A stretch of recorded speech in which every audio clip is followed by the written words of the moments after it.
පළවෙනියටම මම හිතන්නේ ප්‍රශ්නයක් ඇහුවා ඇයි වෛද්‍යවරයෙක් මේ කෘෂිකර්මය ගැන කතා කරන්න කියලා. මේක ඉතාමත් වැදගත් කාරණයක්. කෘෂිකර්මය කියන්නේ මොකක්ද කියලා තේරුම් ගන්නට අවශ්‍යයි. ඇත්තටම ඇග්‍රිකල්චර් කියලා ඉංග්‍රීසියෙන් තියෙන කෘෂි සංස්කෘතිය. දැන් අපි ගත්තහම ආහාර කියන එක ආහාරයේ අධිකාරීත්වයේ තියෙන වෛද්‍යවරු. ඒ කියන්නේ අපි මොනවද කන්න ඕනේ කියන එක නිර්ණය කරලා ඉදිරිපත් කරන්න ඕනේ වෛද්‍යවරු හැටියට.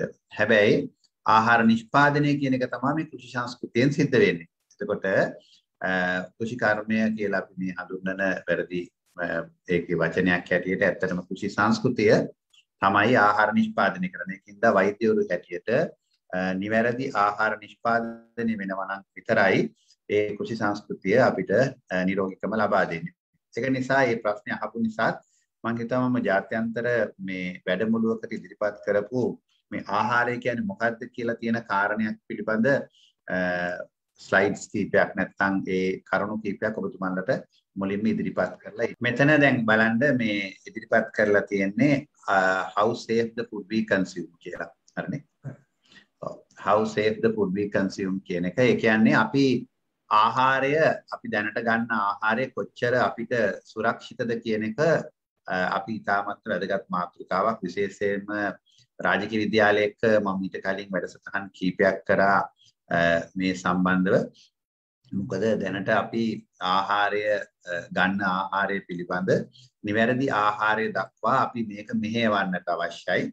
එතනදී අපි හරි දේ වෙනුවෙන් ඒ යොමු කිරීමට අපි කියනවා නායකත්වය කියලා. මට දැන් ඔබ කිව්වා ජාත්‍යන්තර නායකත්ව සම්මානයක් තියෙනවා කියලා. නායකත්වය කියන එකේ නියම තේරුම තමයි නිවැරදි දේ කිරීම. එතකොට නිවැරදි දේ දක්වා යන ගමනකට නායකත්වය දෙන්න පුළුවන් විද්‍යාලයක් තමයි රාජකීය විද්‍යාලය. ඒකෙන්ද අපි රාජකීය විද්‍යාලයක වැඩ කොටසක් කරා නිවැරදි ආහාර සංස්කෘතියකට දරුවෝ යොමු කරනවා විතරක් නෙමෙයි ඔබතුමන් ඔයාලගේ ඉස්කෝලෙන් මේ නියම දරුවන් බිහි කරගන්න. නියම දරුවෝ කියලා කියන්නේ ඒ දරුවෝ පුහුණු කරලා ඒ මගින් කලාපයේ හිටපු ඉස්කෝල 1500ක ළමයින්ව අපි පුහුණු කරා මේ නිවැරදි ආහාර සංස්කෘතියක් සඳහා යන්න. දැන් මෙතන මේ පින්තූරේ පේනවා අපි කන්න ඕනේ මොනවද කියන එක සහ අපි දැනට කන්නේ මොනවද කියන එක. එතකොට මේකෙදී එක ප්‍රශ්නයක් අහන්න අවශ්‍යයි පුතාලගෙන්. ඇයි අපි කන්නේ කියලා කෙනෙක් අහුවොත් එහෙම විවිධාකාරයේ උත්තර බොහෝ අය දෙනවා. අපි කන්නේ ඇයි කියලා අහුවොත් සමහර කෙනා බඩගින්නට කියනවා. ඒ වුණා සත්තු කන්නේත් බඩගින්නට. අපි ප්‍රඥාව තියෙන මිනිස්සු හැටියට ඇයි අපි කන්නේ කියන එක කියලා බැලුවොත් එහෙම ආහාරය ගන්නවා කියන එක එක්තරා විදිහක පුළුල් මාතෘකාවක්. අපි හිතමුකෝ කෙනෙක් කියනවා කියලා නිරෝගීකම තහවුරු කරන්නට කන්නේ කියලා. සමහර කෙනා පෝෂණය සඳහා. පෝෂණය සඳහා විතරක් නෙමෙයි අපි ආහාරයක් ගන්නෙ. අපේ පෝෂණ අවශ්‍යතාව විතරක් නෙවෙයි අපි සංගීත සංදර්ශනයක් තිබ්බත් අපි ආහාර ලෑස්ති කරන එකකින්ද ආහාර කියන එක සියලු ක්ෂේත්‍ර වලට අයිති වෙන කාරණයක්.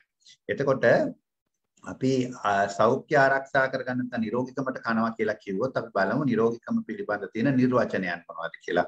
දැන් පුතාලට පේනවා එකක් තමයි ලෝක සෞඛ්‍ය සංවිධානයේ නිර්වචනය කරන්නේ කායික මානසික සහ සමාජීය නිරෝගීකමට තමයි නිරෝගීකම කියලා කියන්නේ.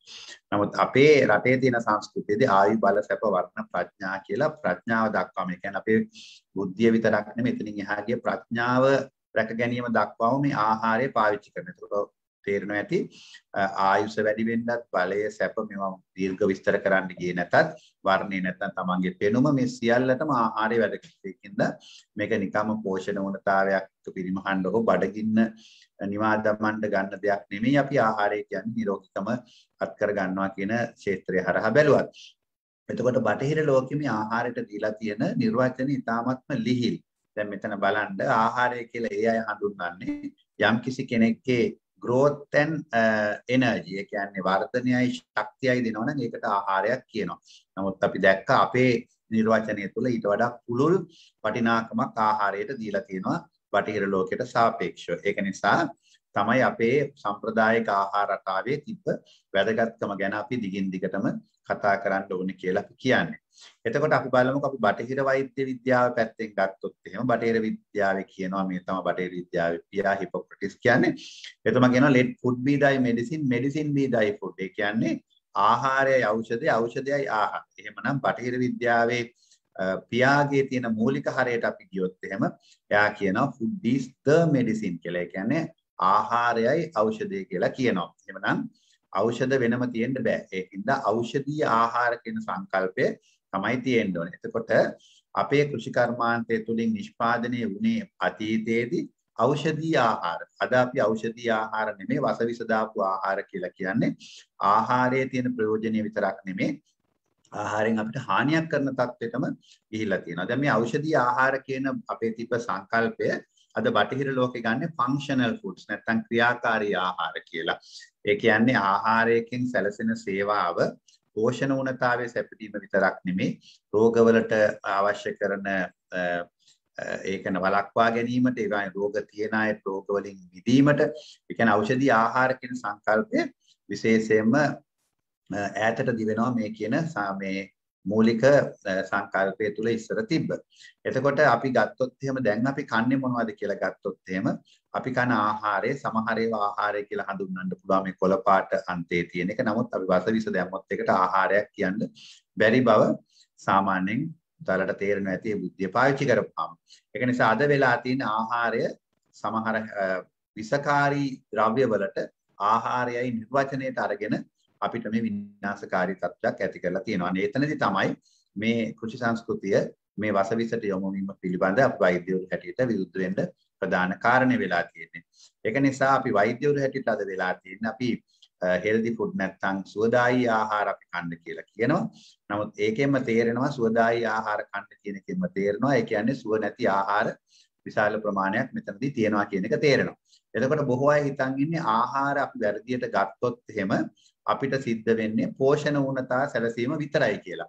නෑ ආහාරය වැරදුනොත් අපිට හැදෙන්න බැරි ලෙඩක් නෑ. පෝෂණ ඌනතා වලින් පටන් ගත්තම පිළිකාව දක්වා ඕනෑම ඉන්ද්‍රියයකට සිරුරේ ඕනෑම කොටසකට ඕනෑම රෝගයක් හැදීම සඳහා හැකියාවක් ආහාරයට තියෙනවා. ඉතින් ඒක නිසා අපි ආහාරය කියන එක පිළිබඳ කොච්චර අවධානයක් යොමු කළ යුතුද කියන එක මෙතනදී මතු කරන්නට අවශ්‍යයි. එතකොට මේ වැරදි ආහාර රටාවට ගිහිල්ලා නිසා පේනවා අපේ අද සෞඛ්‍ය දර්ශක වලට වෙලා තියෙන දේ අපේ මැරෙන අයගෙන් 71යි මෙතන තියෙන නමුත් මේ මම මේක අවුරුදු 10කට විතර කලින් හදපු ස්ලයිඩ් එකක් දැන් 80ක් මොල බෝනවන රෝග වලින් මැරෙන්නේ.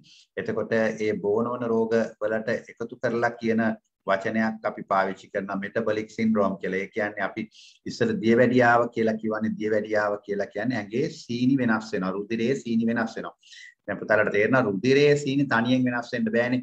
ඒකත් එක්කම වතුර හරි වෙනස් වෙන්න අවශ්‍යයි. ඒ වගේම තමයි ඒ රුධිරයේ තියෙන මේද ඒ වගේම ලවණ ඒ සියල්ල වෙනස් වෙන්න අවශ්‍යයි. ඒ කියන්නේ රුධිරයේ තියෙන සියලුම රසායනයන් වෙනස් වෙනවා. එතකොට අපි ඒකට කියනවා මෙටබොලික් සින්ඩ්‍රෝම්. එහෙම නැත්නම් අර රසායනයන්ගේ සියලු පරිවෘත්තීය රසායනයන් වෙනස් වීමේ සහසාධකය කියලා කියන தත්ත්වෙට මේකපත් වෙලා තියෙනවා. ඉතින් එතකොට පේනවා දැන් මෙතන මේ පුතාලා ඉස්කෝලේම ඉගෙනගත්ත මහාචාර්ය කටුලන්ද මේ ඉදිරිපත් කරා මගේ බැච් එකේමයි ඉදිරිපත් කරා 2008 වර්ෂයේදී ලංකාවේ හැම 5 දෙනෙක්ගෙන් එක්කෙනෙකුටම දියවැඩියාව හෝ දියවැඩියා ප්‍රවණතාවය තියෙනවා කියලා 2008 වර්ෂයේ 2012 වර්ෂයේ වෙනකොට ඒ සංඛ්‍යාව වැඩි වෙලා තියෙනවා 126 දක්වා. ඒ කියන්නේ හැම 4 දෙනෙක්ගෙන් එක්කෙනෙකුට දියවැඩියා තත්ත්වයේ තිබිලා තියෙනවා 2012 වර්ෂයේ. ඒකට දැන් මේ 2021 වර්ෂයේ වෙනකොට ඒක කොච්චර වැඩි වෙලා ඇද්ද කියලා පුතාට හොයා ගන්න පුළුවන්. ඒක පිළිබඳ නිවැරදි දත්ත නැති වුණත් වැඩි වෙමින් පවතින බව හැමෝම දන්න කාරණයක්. මේ තියෙන අපේ බර සහ අධිබර වැඩි වෙන විදිහ ඉතාමත්ම වැඩි වෙනවා විතරක් නෙවෙයි වැඩි වීම වැඩි වෙන බවත් උතාලට තේරෙනවා. පේනවා 1990 මීට අවුරුදු 30කට කලින් 10%ක් තිබ්බ අධිබර අද මේ 2015 වෙනකොට 60%ක් දක්වා වැඩි වෙලා තියෙනවා. මේ ප්‍රක්ෂේපණයේ අතින් ඉස්සරහට ගෙනහිල්ලා බැලුවොත් එහෙනම් පුතාලට තේරෙයි දැන් මේක මේ හරිය ඇත්තේ අඩුම ගන්න 2021 දී 70 දිහා ඇත්තේ. එතකොට අපි අධිබර කලාපයකට විශාල වශයෙන් යනවා. එතකොට අපි අර ලෙඩ රෝග වැඩිවීම වැඩි වෙනවා. මේ තියෙන දියවැඩියා වැඩිවීම. ඒ වගේම තමයි අපි මේ තියෙන කටුලන්ද මහාචාර්යවරයාගේ දත්ත මෙතන පෙන්වුම් කරනවා 2008 දී අපේ අයගෙන් දෙමළ අයගෙන් 20%කට අර මං කිව්වා වූ මෙටබොලික් සින්ඩ්‍රෝම් තියෙනවා. ඒ වගේම සිංහල අයගෙන් 23%කට මෙටබොලික් සින්ඩ්‍රෝම් තියෙනවා. මුස්ලිම් අයගෙන් 45%කට මෙටබොලික් සින්ඩ්‍රෝම් තියෙනවා. එතකොට පේනවා ජාතීන් අතර ඒ කියන්නේ ආහාර සංස්කෘතිය ඍජුව බලපානවා කියලා අපේ ලෙඩ රෝග ඇති කිරීම සඳහා. පිළිකා වැඩිවීම විශාල වශයෙන් සිද්ධ වෙනවා. ඒ වගේම තමයි අපි එදා හඳුනාගත්තේ නැති රෝග ගොඩාක් අපිට මේ ෆැටි liver වාගේ ලෙඩ රෝග අලුතෙන් අපිට ඇති වෙමින් පවතිනවා. ඒක නිසා දැන් මේ ෆැටි liver කියන එකත් පුතාලට කියන්න අවශ්‍යයි. ෆැටි liver කියලා අපි කියන්නේ අක්මාවේ තෙල් තැම්පත් වීම. අක්මාවේ තෙල් තැම්පත් වීම කියන එක ඉස්සර තිබ්බ ලෙඩක් නෙමෙයි. ඒ කියන්නේ අපි කටින් කෑමක් ගත්තාම ඒ කෑම ගිහිල්ලා තලදන බඩ වලින් තමයි උරාගන්නේ. උරා ගත්තාම රුධිරයෙන් ඉස්සෙල්ලාම ගෙනියන්නේ ඔය රතු පාටින් ලකුණු කරලා තියෙන අක්මාවට. එතකොට ඒ අක්මාවට ගිහිල්ලා තමයි ඊතුරු ඉන්ද්‍රියයන් සඳහා ආහාර බෙදා හරින්නේ. එතකොට එතන තමයි මේද ඇතුළු සියලු ආහාර අවශ්‍ය විදිහට පරිහරණය කරලා ඒ කියන්නේ සෛල වලට ලබාගත හැකි මට්ටමකට අවශ්‍ය කරන සිරුරේ වෙනස්කම කරන්නේ අක්මාවේ. එතකොට අපි වසවිස තියෙන ආහාරයක් ගත්තොත් නැත්නම් අපිට අවශ්‍ය කරන ශුද්ධ පෝෂක ඒ ආහාරය නොතිබ්බොත් එහෙම අක්මාව ලොකු ප්‍රශ්නයකට මුහුණ දෙනවා. එතකොට ඒ කට්ටියට එන මේද ටික එයාලට කළමනාකරණය කරගන්න බැරි වෙනවා. එතකොට අක්මාවේ තෙල් තැම්පත් වීමක් සිද්ධ වෙනවා. දැන් මෙතන පේන normal liver කියලා පින්තූරයක් තියෙනවා, fatty liver කියලා පින්තූරයක් තියෙනවා. මේ පින්තූර දෙකේ පේන fatty liver එකේ සුදු පාට තියෙන්නේ ඒ තෙල් ගුලි එක වෙඩි තියලා වාගේ පේන්නේ. ඒ තෙල් ගුලි තැම්පත් වෙච්චාම පේන එළියෙන් පේනකොට ලස්සන දිලිසෙන අක්මාවක් පේනවා. නමුත් ඒ අක්මාව දිලිසුණාට ඇතුලේ නිරෝගී තත්වයක් නැහැ. එතකොට ඒ තෙල් ඇත්තටම කළමනාකරණය නැත්නම් එය වෙනස් කරන්න අවශ්‍ය කරන ඒ කියන කෝ ෆැක්ටර්ස් අපි කියනවා. දැන් අපි මෙහෙම ගමුකෝ පුතාලට තේරෙන විදිහට අපි වාහනයක් ගන්නකො. වාහනේ ඔක්කොම ටික අපි හයි කරනවා. නමුත් ඇන කීපයක් හයි කරන්න බැරි වෙනවා. එතකොට මොකද වෙන්නේ? ඒ ඇන ටික හයි කරන්න බැරි වෙච්චාම ඒ වාහනේ මග යනකොට විවිධාකාරයේ බාධා ඇවිල්ලා වාහනේ කැඩෙනවා. කැඩුනේ මොකද්ද කියලා හොයාගන්නවත් සමහරවිට බැරි වෙනවා. හේතුව අර ඇන ටික තනින් තන තියෙන ඒ කියන්නේ කොහෙද උනේ කියලා හොයාගන්න බැරි. ඒ වගේම තමයි අපේ මේදය ලවණ ඒ සියල්ලම කළමනාකරණය කරන්න අපි කියනවා කෝ ෆැක්ටර්ස් නැත්නම් ශුද්ධ පෝෂක කියලා. අපි පුතාලා ඉගෙන ගන්න විටමින් ලවණ ඒ වගේම අපි විටමින් අපි දන්නේ A B C D E විතරනේ. තව I J K L M N O P කියනවා අපි දන්නේ නැති ප්‍රශ්න තියෙන ඒවට කියනවා ශාක රසායන නැත්නම් ෆයිටේට්ස් කියලා. එතන මෙන්න මේ හැම එකක්ම අවශ්‍යයි. අර මං වාහනේ කැන වලින් පුතාලාට තේරුම් කරේ තේරෙන හින්දා ඒ වගේ අර ඒ ද්‍රව්‍යයක් නැති වුනහම තමයි මේ විදිහට තෙල් ටික අපේ සිරුරට නැත්නම් සෛලවලට අවශ්‍ය විදිහට ඒවා කළමනාකරණය කරන නැත්නම් වෙනස් කරගන්න තියෙන හැකියාව අඩු වෙච්චාම මොකද වෙන්නේ? එතන තෙල් එකතු වෙන අක්මාවේ අන්තිමේට අක්මාවට හානි වෙන තත්ත්වයට තෙල් තැම්පත් වෙච්චාම අපි කියනවා fatty liver level 1, level 2, level 3 කියලා. අපිට අර අල්ට්‍රාසවුන්ඩ් කියලා මේ බඩේ කරන ස්කෑන් එකකදී මේ වගේ තෙල් වාගේ පේනවා. එතකොට අපි දන්නවා අක්මාවට භෞතික වශයෙන් හානිය වෙලා ඒ වගේම තමයි ඇතුලේ මේකට හානිය වෙලා තියෙනවා. ඒකත් ඒකට අපි කියනවා fatty liver කියන එක. fatty liver කියන එක මේ අවුරුදු පහුගිය දශක 3ක 4ක ඉඳලා ඇතිච්ච ලෙඩක්. ඒක විශාල වශයෙන් වැඩි වෙමින් පවතිනවා. එතකොට fatty liver එක හැදිච්චාම පුතාලාට තේරෙනවා අක්මාවෙන් තමයි ඊටු සියලුම ඉන්ද්‍රියන්ට සැපයුම් ජාලය කළමනාකරණය කරන්නේ. එතකොට ඕනෑම ලෙඩක් හැදෙන්න පුළුවන්. මෙතන ලයිස්තුගත කරලා තියෙනවා. හැම ලෙඩක්ම හැදෙන්න පුළුවන් අක්මාවේ තෙල් තැම්පත් වීම නිසා. එතකොට අන්තිමේට දැන් මෙතනදී අපි මේක එකතු කරලා ගත්තොත් අපි බලාපොරොත්තු වෙන ආහාරය ඖෂධයක් දෙයි කියලා නැත්නම් අපිට නිරෝගීකමත් කර දෙයි කියලා අද මොකක්ද වෙලා තියෙන්නේ නම් ආහාරය අපිට විෂකාරී නැත්නම් හැසාඩස් නැත්නම් අපිට අනතුරුදායක දෙයක් බවට පත් වෙන තත්යකට මේ ආහාරය ගිහිල්ලා තියෙනවා. ඉතින් මේක පිළිබඳ අවධානය යොමු කරන්න අපි ඉතාමත්ම අවශ්‍ය දෙයක ඉන්නේ. එතකොට ආහාරය අපිට ඉතාමත්ම වැදගත් දෙයක් නැත්නම් අපි නිරෝගීකම සඳහා ආහාරය ඉතාමත්ම හොඳින් කළමනාකරණය කරන්න ඕනේ කියලා කිව්වට අද විද්‍යාවේ වෙන්නේ විද්‍යාවෙත් මේ පත්තරවල වගේම විවිධාකාරයේ ඒකට මුදල් ආධාර දෙන කට්ටියගේ මත උඩ සමහර ලාවට ආහාරයේ තියෙන වටිනාකම පල්ලෙහාට දාන්න කටයුතු කරනවා. දැන් විශේෂයෙන්ම පැණිබීම වාගේ දේවල් ප්‍රවර්ධනය කරන අය ඒ අය කියනවා අපිට නිරෝගීකම පවත්වා ගැනීමට අපි දන්නවා ආහාරත් අවශ්‍යයි අපිට ව්‍යායාමත් අවශ්‍යයි. එතකොට බොහෝ අය කියනවා මේ ඒ කියන්නේ මෙතන මේ එහෙම තත්ත්වයක් තියෙදි කොයි එකද වඩාත් වැදගත්? වඩාත් වැදගත් ආහාරي ව්‍යායාම වලට වඩා. නමුත් ව්‍යායාමත් වැදගත් ආහාරත් වැදගත්. නමුත් ආහාර ව්‍යායාම වලට වඩා වැදගත්.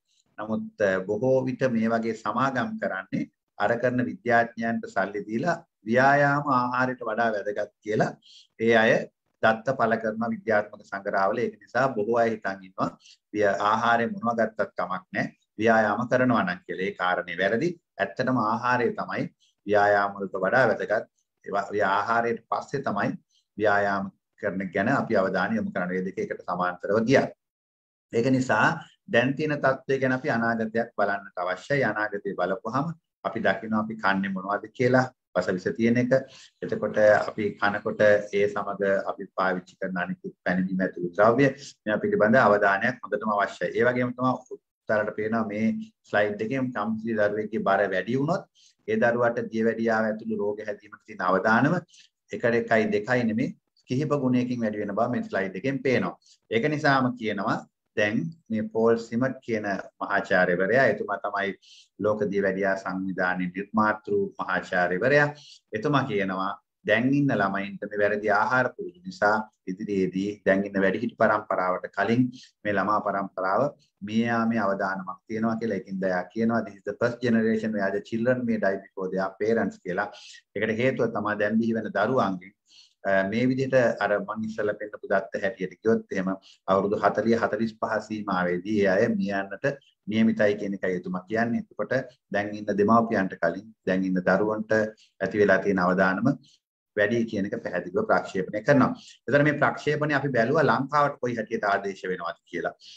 මොකද මේක බටහිර දත්ත මත ඉදිරිපත් කරපු මතයක්. එතුමා ඉන්නේ ඕස්ට්‍රේලියාවේ වුණාට බටහිර රටවල් වල දත්ත මත තමයි ඉදිරිපත් කරලා තියෙන්නේ.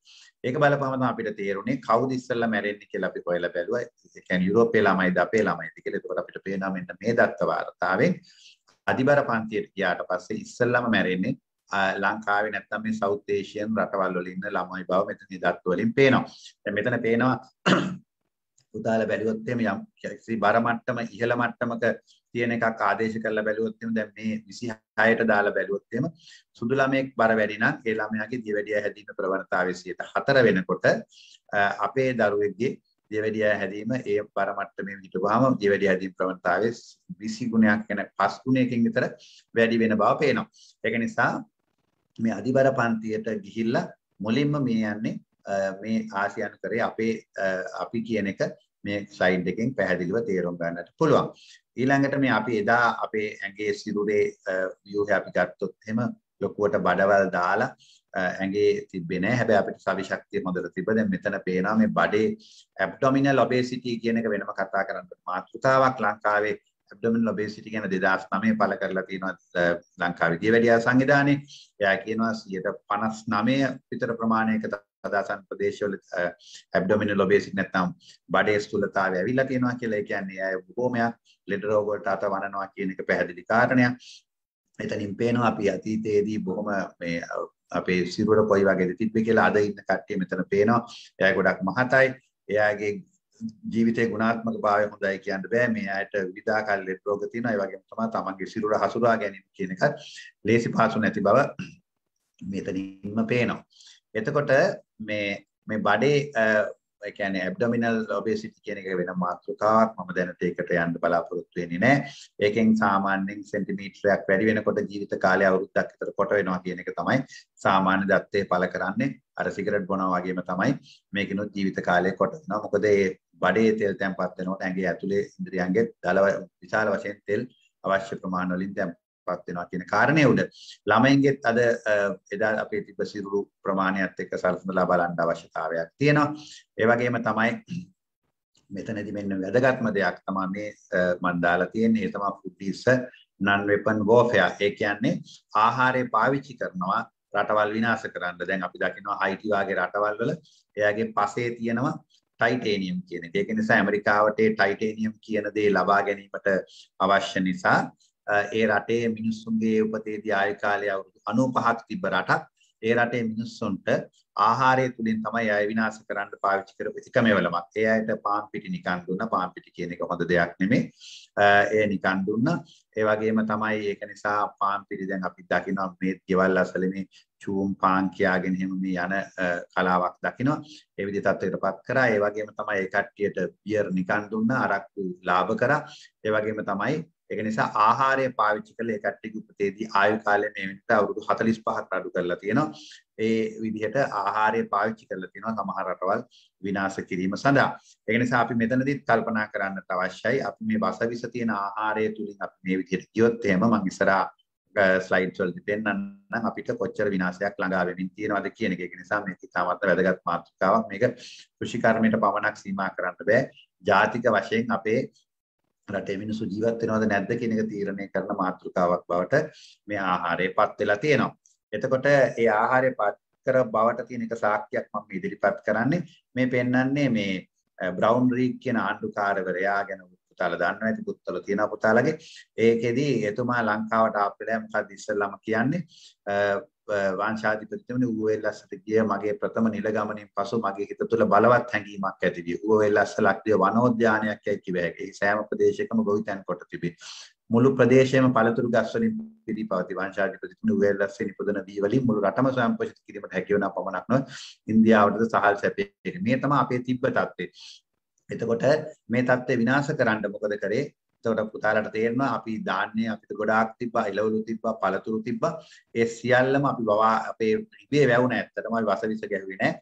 එතකොට මේ ඒ ටික ඔක්කොම විනාශ කරපුවා පල්ලෙහා පේනවා. වාරි මාර්ග විනාශ කරලා පළතුරු ගස් කපලා දාලා ඊට පස්සේ ඔක්කොම පිට රටින් ගේන තත්ත්වයටපත් කරලා තියෙනවා. මිනිස්සු ටික මරලා බිත්තර වී අයින් කරලා අපිට දැන් අද මොකද්ද කරලා තියෙන්නේ කියලා. ඒක නිසා මේක ජාතික ප්‍රශ්නයක්. පුතාලා ඉගෙන ගන්නලා එළියට එනකොට මේ කරුණු ගැන දැන ගැනීම ඉතාමත් වැදගත්. මේ අපේ ඉතිහාසය මේ ගැන පුතාලගේ පොත්වල මේ කරුණු තියෙනවා. ඉතින් ඒක නිසා අද වෙලා තියෙන්නේ මෙතනදී ආහාරය ඖෂධයක් විය යුතු ආහාරය අද ඖෂධයක් නෙමෙයි ඒක විනාශකාරී දෙයක් බවට අපිට හැරෙමින් පවතිනවා. ඒක නිසා රටක් ජාතියක් විනාශ කිරීම සඳහා මේ ආහාරය කියන එක නැත්තම් වසවිස පාවිච්චි කරනවා කියන එක. දැන් මෙතනදී පේන දේ තමයි අපිට දැන් මොන ආහාරද සුව ආහාර මොන ආහාරද කන්නේ මොනවද නොකන්නේ කියලා පිළිබඳ අපිට කන්ෆියුෂන් එකක් එහෙම නැත්නම් වික්ෂිප්ත භාවයක් තියෙනවා. එතකොට ඒ විදිහට පැටලිල්ලක් තියෙනවා. ඒක ඒ වික්ෂිප්තභාවය ඇති කිරීමත් යම් කිසි විදිහක එක උපක්‍රමයක් හැටියට ලෝකෙ පිළි අරගෙන තියෙනවා. අපි දැන් දන්නවා දුම්බැටි මැදසාර විකුණන කට්ටිය දුම්බැටි හොඳයි කියන්නත් බෑ, ඒ කට්ටියට නරකයි කියන්නත් බෑ. ඒ කට්ටිය හොඳ කියන්නේත් නරක කියන්නේත් නැති අතරමැදි වචන පාවිච්චි කරනවා. ඒ තුලින් වික්ෂිප්තභාවය තුලින් තමයි ඒ අය අර මාකටිං නැත්තම් ප්‍රවර්ධනය කියන එක සිද්ධ කරන්නේ. ඒ මූලධර්මය පාවිච්චි වෙයි පවතින ආහාරයට. ඒක නිසා තමයි අපි කියන්නේ food is a culture නැත්නම් ආහාරය කියන එක සංස්කෘතියක් කියන එක මෙතනදි පැහැදිලි කරනවා. එතකොට ආහාරයේ සංස්කෘතියක් කියලා කියන්නේ මෙතන පටන් ගන්න කොතනින්ද ආහාර නිෂ්පාදනය. ආහාර නිෂ්පාදනය කියන්නේ කෘෂිකර්ම අමාත්‍යාංශය එතෙන්ට එනවා. ඊට පස්සේ ආහාරය අපි සකස් කරන්න අවශ්‍යයි. ඒ ආහාරය ගැනීමට ප්‍රථම. ඊට පස්සේ ඒක උයලා අපිට අවශ්‍ය විදිහට සැලසුම් කරන්නට අවශ්‍ය. ඊට පස්සේ අපිට ඉදිරිපත් කරන්නට අවශ්‍ය. ඒ වගේම තමයි අපි එකතු වෙලා ආහාර ගන්න අවශ්‍යයි. දැන් මෙතනින් පේනවා ආහාරය කියන එක කොච්චර විවිධාකාරයේ ක්ෂේත්‍ර වලට පැතිරෙනවද කියලා. එහෙමනම් ආහාරය කියන එක ඇත්තටම සංස්කෘතියක් කියන එක පුතාලට තේරෙන්නේ නැති. දැන් අපි අපේ ජාතික උත්සව අනිත් හැම උත්සවයකම අපි ආහාර නැතුව ඒක කතා කරන්න බෑ. අවුරුදු උත්සවයක් ගත්තත් අපි දානයක් ගත්තත්, ගෙදරක ආගමික උත්සවයක් ගත්තත්, ඒ වගේම සංගීත වැඩසටහනක් මොන එකක් ගත්තත් එතනදී ආහාරය කියන එක තාමත් වැදගත් වෙනවා. ඒක නිසා food is a culture. එතකොට ඒකෙන්ද අපිට දැන් වෙලා තියෙන්නේ තව කෙනෙක් කතා කරනවා එහෙමනම් මේකෙදී අහපව් කියන්න පුළුවන් culture is food කියලා. ඒ කියන්නේ සංස්කෘතිය ආහාරයයි කියලා අපිට මේක අපිට මේ විග්‍රහ කරන්නටත් පුළුවන්. මොකද පුතාලට පේනවා සියලුම ක්ෂේත්‍ර ආහාරය ඇතුළට වැටෙනවා. කෘෂිකර්ම ක්ෂේත්‍රය, සෞඛ්‍ය ක්ෂේත්‍රය, අධ්‍යාපන ක්ෂේත්‍රය, කලා ක්ෂේත්‍රය, ඒ වගේම ඉකොනොමි අපි ආර්ථික විද්‍යාව දක්වාම මේ ආහාරය සම්බන්ධයි කියන එක පැහැදිලි කාරණයක්. දැන් ඒ කියන්නේ ආර්ථික විද්‍යාව කොච්චර වැදගත් වෙන ලංකාවට ආහාර ගෙන්වීම සඳහා බිලියන 550ක් යනවා. කෘෂි රසායන ගෙන්වීම සඳහා තව බිලියන 250ක් යනවා. ඒ දෙක එකතු කරපුවම ලංකාවේ අයවැය පරතරය පියවන්න පුළුවන්. ඉතින් ආහාරය කියන එක අපේ ආර්ථිකයට මම කියන්නේ රටක් හැටියට ආර්ථිකයට කොච්චර වැදගත්ද කියන එක පැහැදිලිව පේනවා. එමනම් අපිට වෙලා තියෙන්නේ කල්චරල් කන්ෆියුෂන් එකක්. නැත්නම් අපි සංස්කෘතික වශයෙන්ම වික්ෂිප්ත භාවයකට පත් කරලා තියෙනවා මේ කියන ආහාර සංස්කෘතිය තුළ. එතකොට අපේ ආහාර සංස්කෘතිය මොකද්ද තිබ්බේ කියන අපි හොයාගෙන යන්න අවශ්‍යයි. ඒ ආහාර සංස්කෘතිය තුළ අපි කෘෂි සංස්කෘතිය තාමත්ම ලස්සනට කළමනාකරණය කරා. ඉස්සර පරණ ගෙවල් වල පුතාලා ගත්තම්මලාගේ ගෙවල් වල කියලා බලන්න. ඒ ගෙවල් වල ලොකුම ගෙදර ලොකුම කුස්සිය.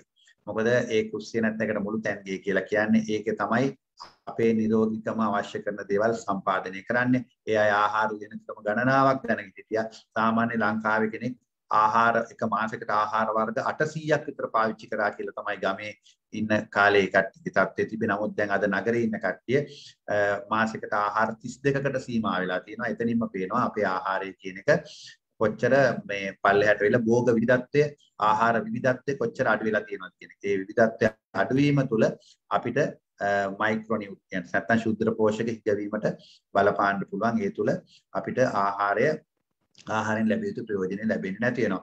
ඒතර ආහාර නිෂ්පාදනය කරනකොට මේ ඉන්නේ මයික්‍රෝ ඕගනිසම්ස්. මේ පසේ ඉන්න මයික්‍රෝ ඕගනිසම් ශුද්ධ ජීවීන් කියන අය.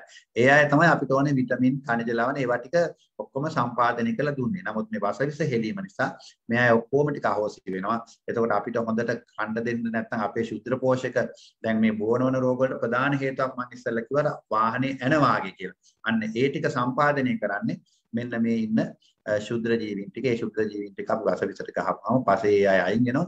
අයින් වෙච්චාම අපිට හම්බෙන ආහාරය ඉතාමත්ම අර අවශ්‍ය කරන ආහාරයට වඩා දුර්වල ආහාරයක් තමයි අපිට හම්බෙන්නේ. මේ පේන මුලක කොච්චර ශුද්ධ ජීවීන් මහන්සි වෙනවද කියලා අපිට ඒ කියන ශුද්ධ පෝෂක ටික දෙන්න. ඒ අය ඔක්කොම මැරලා යනවා අර කියන වසවිස ගහපුවාම.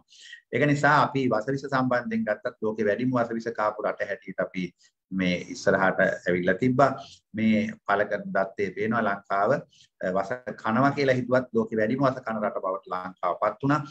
ඒකේ සම්බන්ධ දත්තේ තමයි ඉදිරිපත් කියලා තියෙන මෙතන. මම දැක්ක පුවත්පත්වල පළ කරලා තියෙනවා මේ ඊට වඩා වෙනස් කරුණු දත්ත වාගයක්. නමුත් මේක මේ තියෙන යට තියෙන මූලාශ්‍රයට ගිහිල්ලා බැලුවොත් මේ දත්තේ අදටත් මේ ලෝක බැංකුව වෙබ් අඩවියේ පළවෙනි එකද ලෝකෙ වැඩිම වසකන් රට බවට අපි අතීතයේ පත් වෙලා හිටියා. දැන් ඒක අඩු වෙමින් පවතිනවා මේ තත්ත්වය තුළ. ඒක නිසා අපි දැන් ඊට පස්සේ ආහාර කාණ්ඩගත කිරීමට යන්න අවශ්‍යයි. අපි එතෙන්ට යන්න කලින් අපි ඉදිරිපත් කරමු. දැන් මේ කෘෂි රසායන නිසා මොකද මම පැය භාගයක් ගත්තා මේ ආහාරය ගැන කියන්නේ. දැන් අපි කෘෂි රසායන වලින් අපි කොහොමද යන්නේ කියන එක පිළිබඳ ඊළඟට අපි සාකච්ඡා කරමු. දැන් මෙතනදී පේනවා ආහාරය කියලා ගත්තාම ආහාර වර්ග තියෙනවා. ආහාර කාණ්ඩ 6ක් තියෙනවා. අපි එකෙන් 6ම කතා කරන්නේ නැතුව අපි පළවෙනි ආහාර කාණ්ඩේ විතරක් ගමු. ඒක තියෙනවා cereals and yams කියලා. cereals and yams කියන්නේ ධාන්‍ය සහ අල වර්ග. මේ අල කියන්නේ අර්ථපල් නෙමෙයි. අපේ රටේ තිබ්බා ගොඩක් අල වර්ග. ඒ ගැන මම දීර්ඝ විස්තරයක් දෙන්නම්. දෙවෙනි ආහාර කාණ්ඩයට අයිති වෙන්නේ පළතුරු. ඊළඟ ආහාර කාණ්ඩයට අයිති වෙන්නේ එළවලු සහ කොළ වර්ග. ඊට පස්සේ අනිත් ඒවා මේ ප්‍රෝටීන් බහුල ආහාර ඇතුළු කාරණා. අපි මේ පළවෙනි ශේෂ්ත්‍ර තුනට අපි අවධානය යොමු කරන්න බලමු. ඒ තුන තමයි අපිට ඇත්තටම ආහාරයකදී වැදගත්ම කාණ්ඩගත කිරීම. මේ තමයි ජාත්‍යන්තර ආහාර කාණ්ඩගත කිරීම හැටියට තියෙන්නේ. එතකොට මෙතන පේනවා අපි cereals and yams තමයි පළවෙනි ආහාර කාණ්ඩගත කිරීම යටතේ තියෙන්නේ. එතකොට මේ cereals and yams එනකොට තුන් වේල බත් කණ්ඩ කියලා නැත්නම් බී විතරක් කියන එක සහල් විතරක් කියලා කියපු කාරණේ වැරදි කියන එක තමයි අපි ඉදිරියේදී දැක ගන්නට අවශ්‍ය වෙන්නේ. එතකොට මේ modernization of food යටතේ ආහාරයට මොකද කරේ? ආහාරය අර අපිට තිබු පාරම්පරික ආහාර වෙනුවට ඒ ආහාර වෙනස් කරා. ඒ ආහාර වලට මේ අපේ ගොඩාක් ආහාර ගන්නකොට ආහාර සංඛ්‍යාව අඩු කරා. food diversity එක අඩු කරා. අඩු කරලා ඒ කියන්නේ අපි දැන් මෙතන අපි කතා කරනවානේ cereals and yams. දැන් අපි ගත්තොත් එහෙම අපිට ආහාර යටතේ මේ ධාන්‍ය වර්ග ගොඩාක් ගන්න පුළුවන්. නමුත් ඒ වෙනුවට අපි දී විතරක් කනකොට අපිට ඒ தත්ත්වය අහෝසි වීම කියන කාරණේටපත් වෙනවා. එතකොට අපිට මේ ආහාර දී විතරක් වෙච්චා අපේ ඩයිවර්සිටි එක නැත්නම් අපිට තිබ්බ ආහාර විවිධත්වය භෝග විවිධත්වය අපිට නැති වෙනවා. ඊට පස්සේ ඒකට කරේ එතකොට ආහාර මදි වෙනවා. දැන් අපි කියමුකෝ අපේ ලංකාවේ 22ක් මිලියන ඉන්නවා. ඒ අය වේල් 3ක් කනවා නම් 3 වේලපත්. ඒක එතකොට ඒක වේලකට අවශ්‍ය ආහාර මේ දී ප්‍රමාණය සහල් ප්‍රමාණය ගණනය කියලා වැඩි කරලා ගත්තාම අපිට හාල් මදි කියලා පෙන්වන්න කරලා ඊට පස්සේ කිව්වා ආහාර නිෂ්පාදනය වැඩි කර ගන්න නම් අපි ඒ තිබ්බ බීජවල genetically modify කරන්න ඕනේ. නැත්නම් අපි ජාන විකෘති කරන්නට අවශ්‍යයි කියලා. ඒතර ජාන විකෘති කරපු ආහාර ස්වභාවය වෙවෙන්න බෑ. ඒ අයට පොහොර ගහන්න ඕනේ. ඒ වගේම තමයි කෘමිනාශක, වල්නාශක මගින් අන් අයගෙන් බේර ගන්න ඕනේ. එතකොට අපිට පේනවා මේ තුලින් තමයි අපිව මේ කියන වසවිස සංස්කෘතියකට අරගෙන ගිහිල්ලා අන්තිමේට අපිට ඒ ආහාරය සම්පූර්ණ වෙනස් කළා. අපිට අර මම ඉස්සෙල්ලා කිව්වා ආහාරයක් කියන්නේ බැරි නාමයකට ගිහිල්ලා දාලා අපිට උදේ භෝග විවිධත්වයක් නැති වුණා. අපිට තිබ්බ පාරම්පරික අපිට සිත සලසන ආහාර සංස්කෘතියත් අපිට නැති වෙලා අද අපි අසරණ වෙලා ඉන්න අපි ලෙඩ රෝග වලින් මෙයා වෙලා තියෙන්නේ මෙන්න මේ කාරණේ නිසා කියන එක පුතාලට තේරෙනවා. දැන් මෙතනදී මේ වෙච්ච දේවල් ටික තමයි අපේ තිබ්බ ඉබේ වැවෙන බීජ වෙනුවට අපි ජාන විකෘති කරපු බීජ වලට ගියා GM seeds වලට. ඒ වගේම එයාට පොහොර ඕනේ. පොහොර නැතුව වැවෙන්න බෑ. මොකද පසේ ඒකේ මුල් ගිහිල්ලා පසේ සාරේ උරා ගන්න විදිහක් නැහැ. ඒ වගේම තමයි වසවිස ගහපු හින්දා පසේ තියෙන ශුද්ධ ජීවීන් ටික අයින් කරපුවාම ඒක වැවෙන්න විදිහක් නැති වෙනවා. ඒක නිසා අපි බොහොම කෘතිම වවා ගන්නා වූ ආහාරයක් තමයි අපි නිෂ්පාදනය කරගෙන මේ ලෙඩ රෝග තත්ත්වයටපත් උනේ. ඒක නිසා මෙතනදී බොහෝ අය කියන බටහිර ලෝකයේ ආහාර සංස්කෘතිය තාමත් ඉහළයි කියලා. ඒක නිසා තමයි මම පෙන්වන්න හිතුවේ මෙන්න මේ දත්ත ටික. උත්තරට පේනවා අපි හිතනවානේ බටහිර ලෝකේ ඉතාමත් හොඳ ආහාර සංස්කෘතියක් තියෙනවා කියලා. නමුත් අපිට පේන දේ තමයි පිළිකා ගත්තොත් එහෙම එංගලන්තේ පිළිකා අපි වගේ 3 ගුණයක් විතර වෙලා තියෙනවා. ඒක නිසා එහෙ හොඳ සෞඛ්‍ය දර්ශක පවතිනවා කියලා කියන්න බෑ. එහෙ සෞඛ්‍ය සැපයීම සමහරලාවට ඉහළ මට්ටම් වල පවතින නැති නමුත් මිනිස්සු ඉන්න අය තරම්ම නිරෝගී තත්ත්වයක පවතින්නේ නැති බව මේ දත්තෙන් පේනවා හොඳට.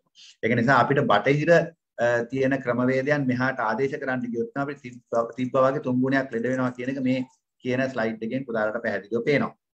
ඒ වගේම තමයි ඇමරිකාවේ ශුද්ධ පෝෂකයෙක්ගේ මෙතන බලන්න මේ කට්ටියගම මේ කෘෂිකර්ම අමාත්‍යාංශයේ වෙබ් අඩවියෙන් අරන් තියෙන්නේ. මෙතන පේනවා ඒ කට්ටියගේ අයන් ඩෙෆිෂන්සි එක අපි ගත්තොත් යකඩ උණතාවේ 100ට කීයද කියලා බලන්න. මේ 139යි. ඒතර ඒ රටවල් වල ඊළඟ සිංක් උණතාවේ 73යි. එතකොට ඒ රටවල් වල අර බර්ගර් වාගේ දේවල් කෑවට ශුද්ධ පෝෂක කියන එක අපේ වාගේ කොළ එළවලු ගොටු කොළ කතුරු මොරොංගා මේ කිරි අඟුරු මේ වගේ දේවල් අපිට හම්බෙනවා. නමුත් අපි ඒවා කන්නේ නැතුව මේ බටහිර ආහාර සංස්කෘතියකට ගියොත් මෙන්න මේ තත්ත්වය තමයි අපිට වෙන්නේ. මේ ශුද්ධ පෝෂක ටික නැති වුණොත් අර මම ඉස්සෙල්ලා කිව්වා වගේ වාහනේ එන දෙකක් තුනක් ගැලවුණා වාගේ වැඩක් තමයි වෙන්නේ. එතකොට අපි ලෙඩ රෝග හැදුනහම හැදුනේ කොහොමදවත් කියලා අපිට හොයාගන්න බැරි වෙනවා. ඒක නිසා මේ තියෙන ඇමරිකාවේ දත්ත ඒ අය බලාපොරොත්තු වෙනවා දුම්පානය අඩු කරලා ව්‍යායාම වැඩි කරලා බෝනෝන රෝග අඩු වෙයි කියලා. නමුත් මේ දත්තෙන් පේනවා ඒ දෙක කරා කියලා බෝනෝන රෝග අඩු වෙන්නේ නැහැ. ඒක වැඩි වෙමින් පවතින. ඒකින්ද ආහාරයට අවශ්‍ය අවධානය යොමු කිරීම ඉතාමත්ම අවශ්‍යයි කියන එක මෙතනින් පේනවා. ඒක නිසා අපි බොහෝ අය හිතන් ඉන්නවා අපි අතීතයේ බොහොම අඩු ආයු කාලයකට නිකම් කිව්වා කියලා. මම හිතන පෙන්නනවා මේ හිස්ටෝරියා නැචුරාලිස් කියලා කියන එක මම දැක්ක පුතාලගේ පෙළ පොතේ තියෙනවා මේ සඳහන් කරලා හිස්ටෝරියා නැචුරාලිස් වෙබ් අඩවියට ගිහිල්ලා බලන්න. ඒ වෙබ් අඩවියේ පෙන්නනවා අපි අතීතයේ අවුරුදු 100 ඉක්මවල ජීවත් වුණා කියලා. සමහරව එතන දාලා තියෙන 140ක් ජීවත් වුණා කියලා. අපි දන්න අපේ පණ්ඩුකාභය රජු අවුරුදු 70ක් රජකම් කරා. ඒ රජු අවුරුදු 120ක් විතර ජීවත් වුණා. ඒ වගේම මුටසිංහ රජුලුත් එයාගේ පුතා ඒ කාලේ ජීවත් වුණා. අපේ අතීතයේදී අපි ඉතාමත් දීර්ඝ ආයු කාලයකට නිකම් කිව්වා අපේ අත්තම්මලා මීට දශක 3කට අවුරුදු 60 70 හිටපු පිරිස් අවුරුදු 90 ජීවත් වුණා. ජීවත් වුණා විතරක් නෙමෙයි ජීවත් වෙච්ච කාලෙත් quality of life එක. එහෙම නැත්නම් නිරෝගීව ජීවත් වුණා. අද අපි රෝගීව ජීවත් වෙනවා. මේ බලන්න ඊට සමාන්තරව යුරෝපයේ නැත්නම් රෝමයේ මහා බ්‍රිතාන්‍ය ආයු කාලය අපිට වඩා ගොඩාක් අඩුවෙන් තිබිලා තියෙන්නේ. එතකොට අපි ඒකින්ද අපි බොහොම ඉහළ ආයු කාලයකට හිමිකම් කියපු පිරිසක්. ඒ වගේම නිරෝගීව ජීවත් වෙච්ච කාලේ නිරෝගීව ජීවත් වෙච්ච පිරිසක්. දැන් මෙතනින් පේනවා අපේ ආයු කාලය මේ විදිහට විශේෂයෙන්ම බටහිර ජාතීන් අපි දැහැගත්තට පස්සේ මේක පල්ලෙහාට වැටලා තියෙනවා. ඒකේ බරපතලම යුගය තමයි දැන් අපිට ඇවිල්ලා තියෙන්නේ. ඒක නිසා අපි ආයු කාලේ නැවත ගන්නට නම් අපි මොකද්ද කරන්න ඕනේ නම් අපි පැහැදිලිවම අපි කරන්න තියෙන්නේ මේ තියෙන ව්‍යසනයෙන් එළියට ගිහිල්ලා අපේ පාරම්පරික ආහාර සංස්කෘතියට නැවත යන්න අවශ්‍යයි. අපේ මේ පාරම්පරික බීජ වලට ආහාර වලට අපි නැවත යන්න අවශ්‍යයි. වසවිසෙන් අපි මිදෙන්නට අවශ්‍යයි. ඒ සඳහා අපිට අලුත් දෙයක් අවශ්‍ය නැහැ. අපේ තිබ්බ මේ භෝග විවිධත්වයේ පේනවා ධාන්‍ය ಜಾති අපි කීයක් කෑවද කියලා ඒ දවස්වල අන්න එතෙන්ට අපි යන්න අවශ්‍යයි කියන එක තමයි තියෙන්නේ. ඒකට යන්න බාධාවක් අමාරුවක් නෑ. මේ පේන අල වර්ග කොච්චරක් අපි එදා කෑවද කියලා මේවා සාමාන්‍ය වස්විස ගහන්නේ නිකන් හැදෙන අල වර්ග. මේවා පිළිබඳ පුතාලා අනිත් ඉස්කෝලවල පුතාලාට දැනුවත් කිරීමේ අවශ්‍යතාවය තියෙනවා. එතකොට අපිට මේ ভেජිටබල්ස් මේවා කියනවා කියන්නේ අපේ එළවලු වර්ග ඉතාමත් ඉහළ ප්‍රමාණයක් තිබ්බ රටක්. මේ කොළ එළවලු විතරක් 150 ගාණක් තියෙනවා ආචාර්ය පබිලිස් සිල්වා මහත්මයාගේ පොතේ. එළවලු වර්ග ගොඩාක් තියෙනවා. අපි දන්නවා බටු ගත්තොත් එම් බටු වර්ග කීයක් අපි දන්නවද? එළබටු තිබ්බටු කීක අපි ගොඩාක් ಜಾති කතා කරනවා. ඒ වගේ ලොකු විවිධත්වයක් තිබ්බා. මේ තියෙනවා මේ හැම කරවිල ගත්තත් කරවිල ಜಾති කීයක් තියෙනවද අපිට? මේ විවිධත්වය අපිට ඉතාමත් වැදගත්. විශේෂයෙන්ම ශුද්ධ පෝෂක ඉගේ නැත්නම් අර මන්තිය වාහනවල එන වාගේ අපේ සිරුරේ විවිධාකාරයේ කටයුතු ඉතා ඉහළ මට්ටමකින් පවත්වා ගන්න ඒක ඉතා වැදගත් වෙනවා. ඒ වෙනුවට අපි ඥාන විකෘති කරපු ආහාරයට ගිහිල්ලා අපේ තිබ්බ ආහාර විවිධත්වයෙන් ඈත් වීම අපිට පාඩුවක් කරනවා. ඒ වගේම තමයි ඥාන විකෘති කරපු ආහාර හදනකොට ඒලවලු පළතුරු වලට වසවිස ගන්නවා කියන එක පුතාලා හොඳටම දන්න කාරණයක්. පළතුරුත් එහෙමයි. අපි දන්නවා එංගලන්තයේ බෙරිස් වර්ග ටික කොච්චර කියනවද? බ්ලූබෙරි, බ්ලැක්බෙරි ඒ වගේ විවිධාකාරයේ ස්ට්‍රෝබෙරි කිය විවිධාකාරයේ කියන අපේ මාදන් දන් වෙරළු වාගේ දේවල් අද දරුවෝ කන්නේත් නැහැ. වරක වාගේ ආහාර අපි කන්නේත් නැහැ. බෙලි දියුල් වාගේ දේවල් අපි කන්නේත් නැහැ. අපි මේ පිටරටින් ගෙන්නන ඇපලුයි මිදී කෑවහම අපිට නිරෝගීකමක් අත්වෙන්න හේතුවක් නැහැ. ඒ අර සියලු ආහාරවල අපි එදා දවසේ අද කියන විද්‍යාවෙන් කියනවා නම් ක්‍රියාකාරී ආහාර ගුණ එහෙම නැත්නම් තාමත්ම නිරෝගීකම ගේන ආහාර සංස්කෘතියක් නැත්නම් පළතුරු සංස්කෘතියක් අපිට තිබ්බේ. අපි එතෙන්ට යා යුතුයි. ඒක නිසා ඒ වගේම තමයි මම කිතුල් ගැන දැනට කතා කරන්න යන්නේ නෑ. අපේ තිබ්බ කුළුබඩු ඉතාමත්ම වැදගත්. ඒවා වෙනකොට දැන් මේ MSG ඇතුළු මේ රසායනයන් පාවිච්චි කරනවා. ඒවා අපිට විෂකාරී දේවල් බවට පත් වෙනවා. ඒතර අපි ආහාර පිළියෙල කිරීම සම්බන්ධව අපිට තිබ්බා ලොකු තාක්ෂණයක්. ඒක අපෙන් ගිහිමින් පවතිනවා. ඒක නිසා පුතාලත් කුස්සිය වෙන කෑම නැත්නම් තමන්ගේ මුළු තැන්ගේ වෙන කෑම නිසා කඩෙන් කෑම කන එකෙන් වැළකීම සඳහා අපි පියවර ගත යුතුයි කියන එකයි මෙතනදී තියෙන්නේ. එතකොට කිරි ගැනත් මම දැන් කතා කරන්න යන්නේ. ඒ වගේම වතුර බීම ගැනත් අපි කතා කරන්න අවශ්‍යයි. ඒ වගේම ලෝක සෞඛ්‍ය සංවිධානයේ පැහැදිලිව කියනවා බෝනෝන රාග වසංගතයෙන් මිදීමට අවශ්‍ය නම් අපේ පාරම්පරික ආහාර සංස්කෘතියකට අපි යා යුතුයි කියන එක ලෝක සෞඛ්‍ය සංවිධානයේ 2002 වාර්තාවෙන් පැහැදිලිව සඳහන් කරන විද්‍යාත්මක දත්ත සහිතව. දැන් අපි යමු කෘෂි රසායනයන් ගැන දැන් තියෙන ලංකාවේ සහ ඒක ගැන පිළිබඳ තියෙන දත්තේ ඉදිරිපත් කරන්න. දැන් මට අද දුන්න මාතෘකාවට එන්න කලින් මම මේ ආහාර ගැන කිව්වේ ආහාරය කොච්චර වැදගත්ද කියන එක පුතාලට තේරෙනවා ඇති. දැන් අපි කතා කරමු මේ මම එතකොට පුතාලට තේරෙන්නේ නැති ඇයි මම මේ කෘෂි කර්මාන්තය ගැන කතා කරන්න කියලා. දැන් මම මෙතන ඉඳලා කතා කරන්නේ මේ කෘෂි රසායන හා ලංකාවේ සෞඛ්‍යයට වෙච්ච දේ ගැන පැහැදිලි කිරීමක් තමයි මෙතනදී ඉදිරිපත් කරන්නට යන්නේ. හරි. දැන් මේක බලන්න කෘෂි රසායන හා ශ්‍රී ලාංකීය සෞඛ්‍ය. මෙතනදී දැන් අපිට වැදගත් වෙන කාරණයක් තමයි බොහෝ අය ප්‍රශ්නය තමයි මේ හරිත විප්ලවය ඇවිල්ලා තියෙන තැන. දැන් අපේ රටේ ආහාර නිෂ්පාදනයක් මීට කලින් සිද්ධ වුණා. 1960 65 දශකයේදී තමයි ඇමරිකාවේ මොන්සැන්ටෝ කියන සංවිධානයේ කිව්වේ ආහාර නිෂ්පාදනය සඳහා ලෝකයේ ආහාර විශාල හිගයක් ඇති වෙනවා. ඒක නිසා ආහාර නිෂ්පාදනය කර ගැනීම සඳහා හරිත විප්ලවය නමින් විප්ලවයක් හඳුන්වලා දුන්නා. දැන් මේ තියෙන 1960 දශකයේදී ඒක ආරම්භ වීමත් එක්ක. ඒතකොට 60 දශකයේ ඉඳලා මෙතන අවුරුදු 65ක් විතර ගිහිල්ලා තියෙනවා. අපි දැන් බලමු. පේනවා දැන් මෙතන අපි 1960 දශකයේ මොන්සැන්ටෝ කියන ආයතනය මේක ගැන පුතාලා කියවලා බලන්න. ඒ ආයතනය කිව්වා ලෝකෙට ආහාර මදි වෙනවා. ඒක නිසා හරිත විප්ලවයක් ගේන්නට අවශ්‍යයි කියලා. මම ඒ ගැන තමයි දත්ත කියන්නේ. දැන් ඒක ලංකාවේ බොහෝ විද්වතුනුත් මේ කියන අවස්ථාවේදී ලෝකයේ පුරාම ශිෂ්‍යත්ව ලබා දුන්නා. ඒක නිසා අපේ අයත් ගිහිල්ලා මේ කියන කාරණේ ඉගෙනගෙන ආව ලංකාවට. එතකොට හැබැයි අපි මතක තියාගන්න අවශ්‍යයි අපි ආසියාවේ ධාන්‍යාගාරය කියලා කියපු ඊට කලින් දශකවලත් අපි හොඳට අතීතයේ අවුරුදු 2500ක ඉතිහාසයක් තියෙන රටක් අපි ආහාර නිෂ්පාදනය කරා ඔය කියන හරිත විප්ලවයේ එන්න කලිනුත්. ඒ වගේම තමයි අපිට ආහාර අහේනියක් තිබ්බේ නැහැ. නමුත් මේ හරිත විප්ලවයේ ලංකාවට හඳුන්වා දීමක් සිද්ධ 1960 දශකයේ. එතකොට අපි බලමු හරිත විප්ලවය හඳුන්වා දුන්නේ මේ අවස්ථාවේදී ආහාර සුරක්ෂිතතාවයේ ගැටලුවක් එයින්. අපි මෙන්න මේ වචන දෙකක් අපි ඉගෙන ගන්න අවශ්‍යයි. මේ ආහාර සුරක්ෂිතතාවය කියන්නේ මොකක්ද කියලා. මේකෙදී වචන දෙකක් තියෙනවා. එකක් තමයි මේ අපි කියන ෆුඩ් සේෆ්ටි කියලා. නැත්නම් ආහාර අපි ඒකට සිංහලෙන් කියන්නේ සුආහාර, සුරක්ෂිත ආහාර. අනිත් පැත්තට තියෙනවා ආහාර සුරක්ෂිතතාවය. මේ වචන දෙක පැටලෙනවා. දැන් ඉංග්‍රීසියෙන් තියෙන මේකට ෆුඩ් සේෆ්ටි කියලා, ෆුඩ් සිකියුරිටි කියලා. ෆුඩ් සේෆ්ටි කියන්නේ අපිට සුව ආහාරය කියන්නේ අපිට අගතියක් කරන්නේ නැති ආහාර. ආහාර සුරක්ෂිතතාවය කියන්නේ හිගයකින් තොරව ආහාරය සැපයීම. ඒතකොට පුතාලට තේරෙනවා සුව ආහාර නැත්නම් අපිට සුරක්ෂිත ආහාර සැපයීම සෞඛ්‍ය නැත්නම් වෛද්‍යවරුන්ගේ වගකීමක් නැත්නම් ෆුඩ් ඇක්ට් එක නැත්නම් ෆුඩ් ඔතොරිටි එක හැටියට වැඩ කරන්නේ අපේ සෞඛ්‍ය අධ්‍යක්ෂක ජෙනරාල්. ඒකින්ද ඒ පිළිබඳ වගකීම තියෙන්නේ වෛද්‍යවරුන්ට. හැබැයි ආහාර සුරක්ෂිතතාවය නැත්නම් ආහාර හිගයකින් තොරව ආහාර නිෂ්පාදනය කිරීම වගකීම තියෙන්නේ කෘෂිකර්ම අමාත්‍යාංශයට. එතකොට එතනදී දැන් පේන දේ තමයි අපි ආහාර සුරක්ෂිතතාවය නැත්නම් හිගයකින් තොර ආහාර සැපයේ යුත්තේ වසවිස දාපුවද නැති ඒවද කියලා. එතකොට අපි කියන්නේ වසවිස නැති ආහාරයෙන් තමයි අපි ආහාර සුරක්ෂිතතාවය තහවුරු කරගත යුත්තේ කියලා. මොකද එහෙම කළේ නැත්නම් වසවිස තියෙන ආහාරයෙන් හිගයකින් තොර ආහාර සැපයුණා කියලා අපිට නිරෝගීකම තහවුරු වෙන්නේ නැති බව උදාහරණට තේරෙනවා. මේකෙන් නිසා තමයි අපි කරන්න ඕනේ food security had to be ensured through safe food. නැත්නම් while ensuring the food safety. ඔන්න ඔතන තමයි අපිට මේ දැනට මේ ගැටුම්කාරී වාගේ නැත්නම් තත්ත්වයක් තියෙන. ඒතකොට අපි කියන මාතෘකාව ආහාර සිගයකින් තුල සැලකිය යුත්තේ සුව ආහාර කියන එකයි, නැතුව වසවිස සහිත ආහාර නෙමෙයි. නමුත් අද වෙන විට මේ හරිත විප්ලවය ඇවිල්ලා පුතාලා හොඳටම දන්නවා. අද අපි කියලා ධාන්‍ය ගත්තොත් ධාන්‍ය වල වසවිස, එළවලු වල වසවිස, පළතුරු වල වසවිස, පලා වර්ග, කොළ වර්ග ඔක්කොගේම වසවිස, කුළු බඩු වල වසවිස විතරක් නෙමෙයි.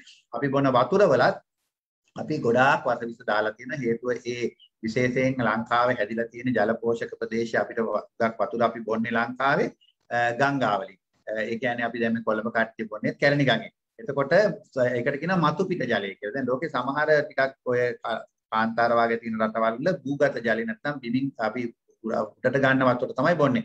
එතකොට ඒ අයට වාගේ නෙමෙයි මේ මතු පිට වතුර බොන අය විශේෂයෙන් ලංකාවේ 70ක් ඉක්මවල බොන්නේ මතු පිට වතුර. එතකොට ඒ වගේම ලිං වල වතුර උනත් ඇත්තටම මතු පිට නොඋනට වසවිස ගහපුවාම ඒ වසවිස ඒ ලිං වලටත් මතු පිටට කොහොමටත් එනවා. ජල පෝෂ ලංකාව වටේම ගංගා 106ක් තියෙනවා. එතකොට මේ ඔක්කොටම වසවිස ගියාම අපි අන්තිමට අපිට වතුර ටික පිරිසිදු බොන්නත් බැරි වෙනවා. ඒ වගේම තමයි අපි කුඹුරකට වහින්නවත් බැරි වෙනවා. මොකද ඒ වසවිස නිසා. ඒක නිසා අද වෙන විට එහෙම වෙලා විතරක් නෙමෙයි අපිට දැන් අද තියෙන තත්ත්වය තමයි විගණකාධිපති වාර්තාවෙනුත් පැහැදිලිව පෙන්වන ලංකාවට ආහාර බිලියන 550ක ආහාර ආනයනය කරන. එහෙනම් ඉතින් හරිත විප්ලවය හරි කියන අපිට ආහාර ආනයනය කරන්න අවශ්‍ය නැහැ. ඒතර මේ වසවිස ගෙන්නන එක ගැන විගණකාධිපති වාර්තාව ඉදිරිපත් කරලා තියෙනවා. ඒ වාර්තාවේ බඩවියේ තියෙනවා. ඒකේ පෙන්වන්න කරනවා ලෝකේ ගේන්නේ නැති තරම් සැර වසවිස ලංකාවට ගෙනලා තියෙනවා. මේ රතු කලාපේ කියලා තියෙන හැසාඩස් කන්ඩිෂන් නැත්නම් විසකාරී එව්වා පවා ලංකාවට පේනවනේ ඒවත් දෙකක් ගෙනත් තියෙනවා. ඒතර ලංකාවට වසවිස ගෙන්නන ප්‍රමාණය බැලුවොත් එහෙම ලංකාවට වසවිස 200ක් ආනයනය කරලා තියෙන බව වාර්තාවේ පෙන්නනවා. හැබැයි අඩුම ගානේ වසවිස වලින් ලියාපදිංචි වෙලා තියෙන 80යි කියන්නේ 120ක් ලියාපදිංචි වෙලාවක් නැහැ. ඒ විතරක් නෙමෙයි ඒකෙන් 18යි පරීක්ෂා කරලා තියෙනවා. ඒතකොට ලංකාවට ගේන වසවිස පරීක්ෂා කිරීමකින්වත් තොරව තමයි ලංකාවට ගෙනත් තියෙන්නේ. ඒ විතරක් නෙමෙයි මේ 18 පරීක්ෂා කරලා තියෙන්නේ පිටරට. එතකොට ඒකින්ද තමයි මේ ලංකාවේ බිමේ ආසනික් වාගේ බැරලෝහ තියෙන මේ භයානක රටක් නෙමෙයි මේක. මේක බොහෝම පිරිසිදු රටක් මේක. එතකොට මේ රටේ පසට මේ කියන වසවිස බැරලෝහ ආසනික් වැනි බැරලෝහ දාලා අපිට රෝගකාරක ඇති කිරීම සඳහා දායක වෙලා තියෙන බව විගණකාධිපති වාර්තාවේ පැහැදිලිව පෙන්වන්න කරනවා. ඒක නිසා වසවිස අපිට ලෝකෙට ගැලපෙන්නේ නැති තරම් රතු කලාපේ තියෙන වසවිස ආනයනය කරන තරම් මේක ක්‍රියාත්මක වෙලා තියෙනවා කියන එක තමයි පසුගිය කාලේ පෙන්වන්න කරන්නේ.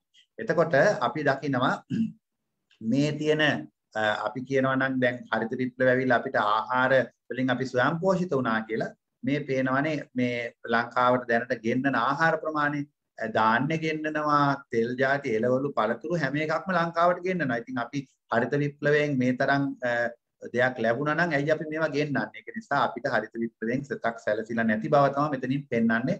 මේ අපේ ආනයනය දැක්කහම මේක ඕනෑම කෙනෙකුට තේරෙනවා.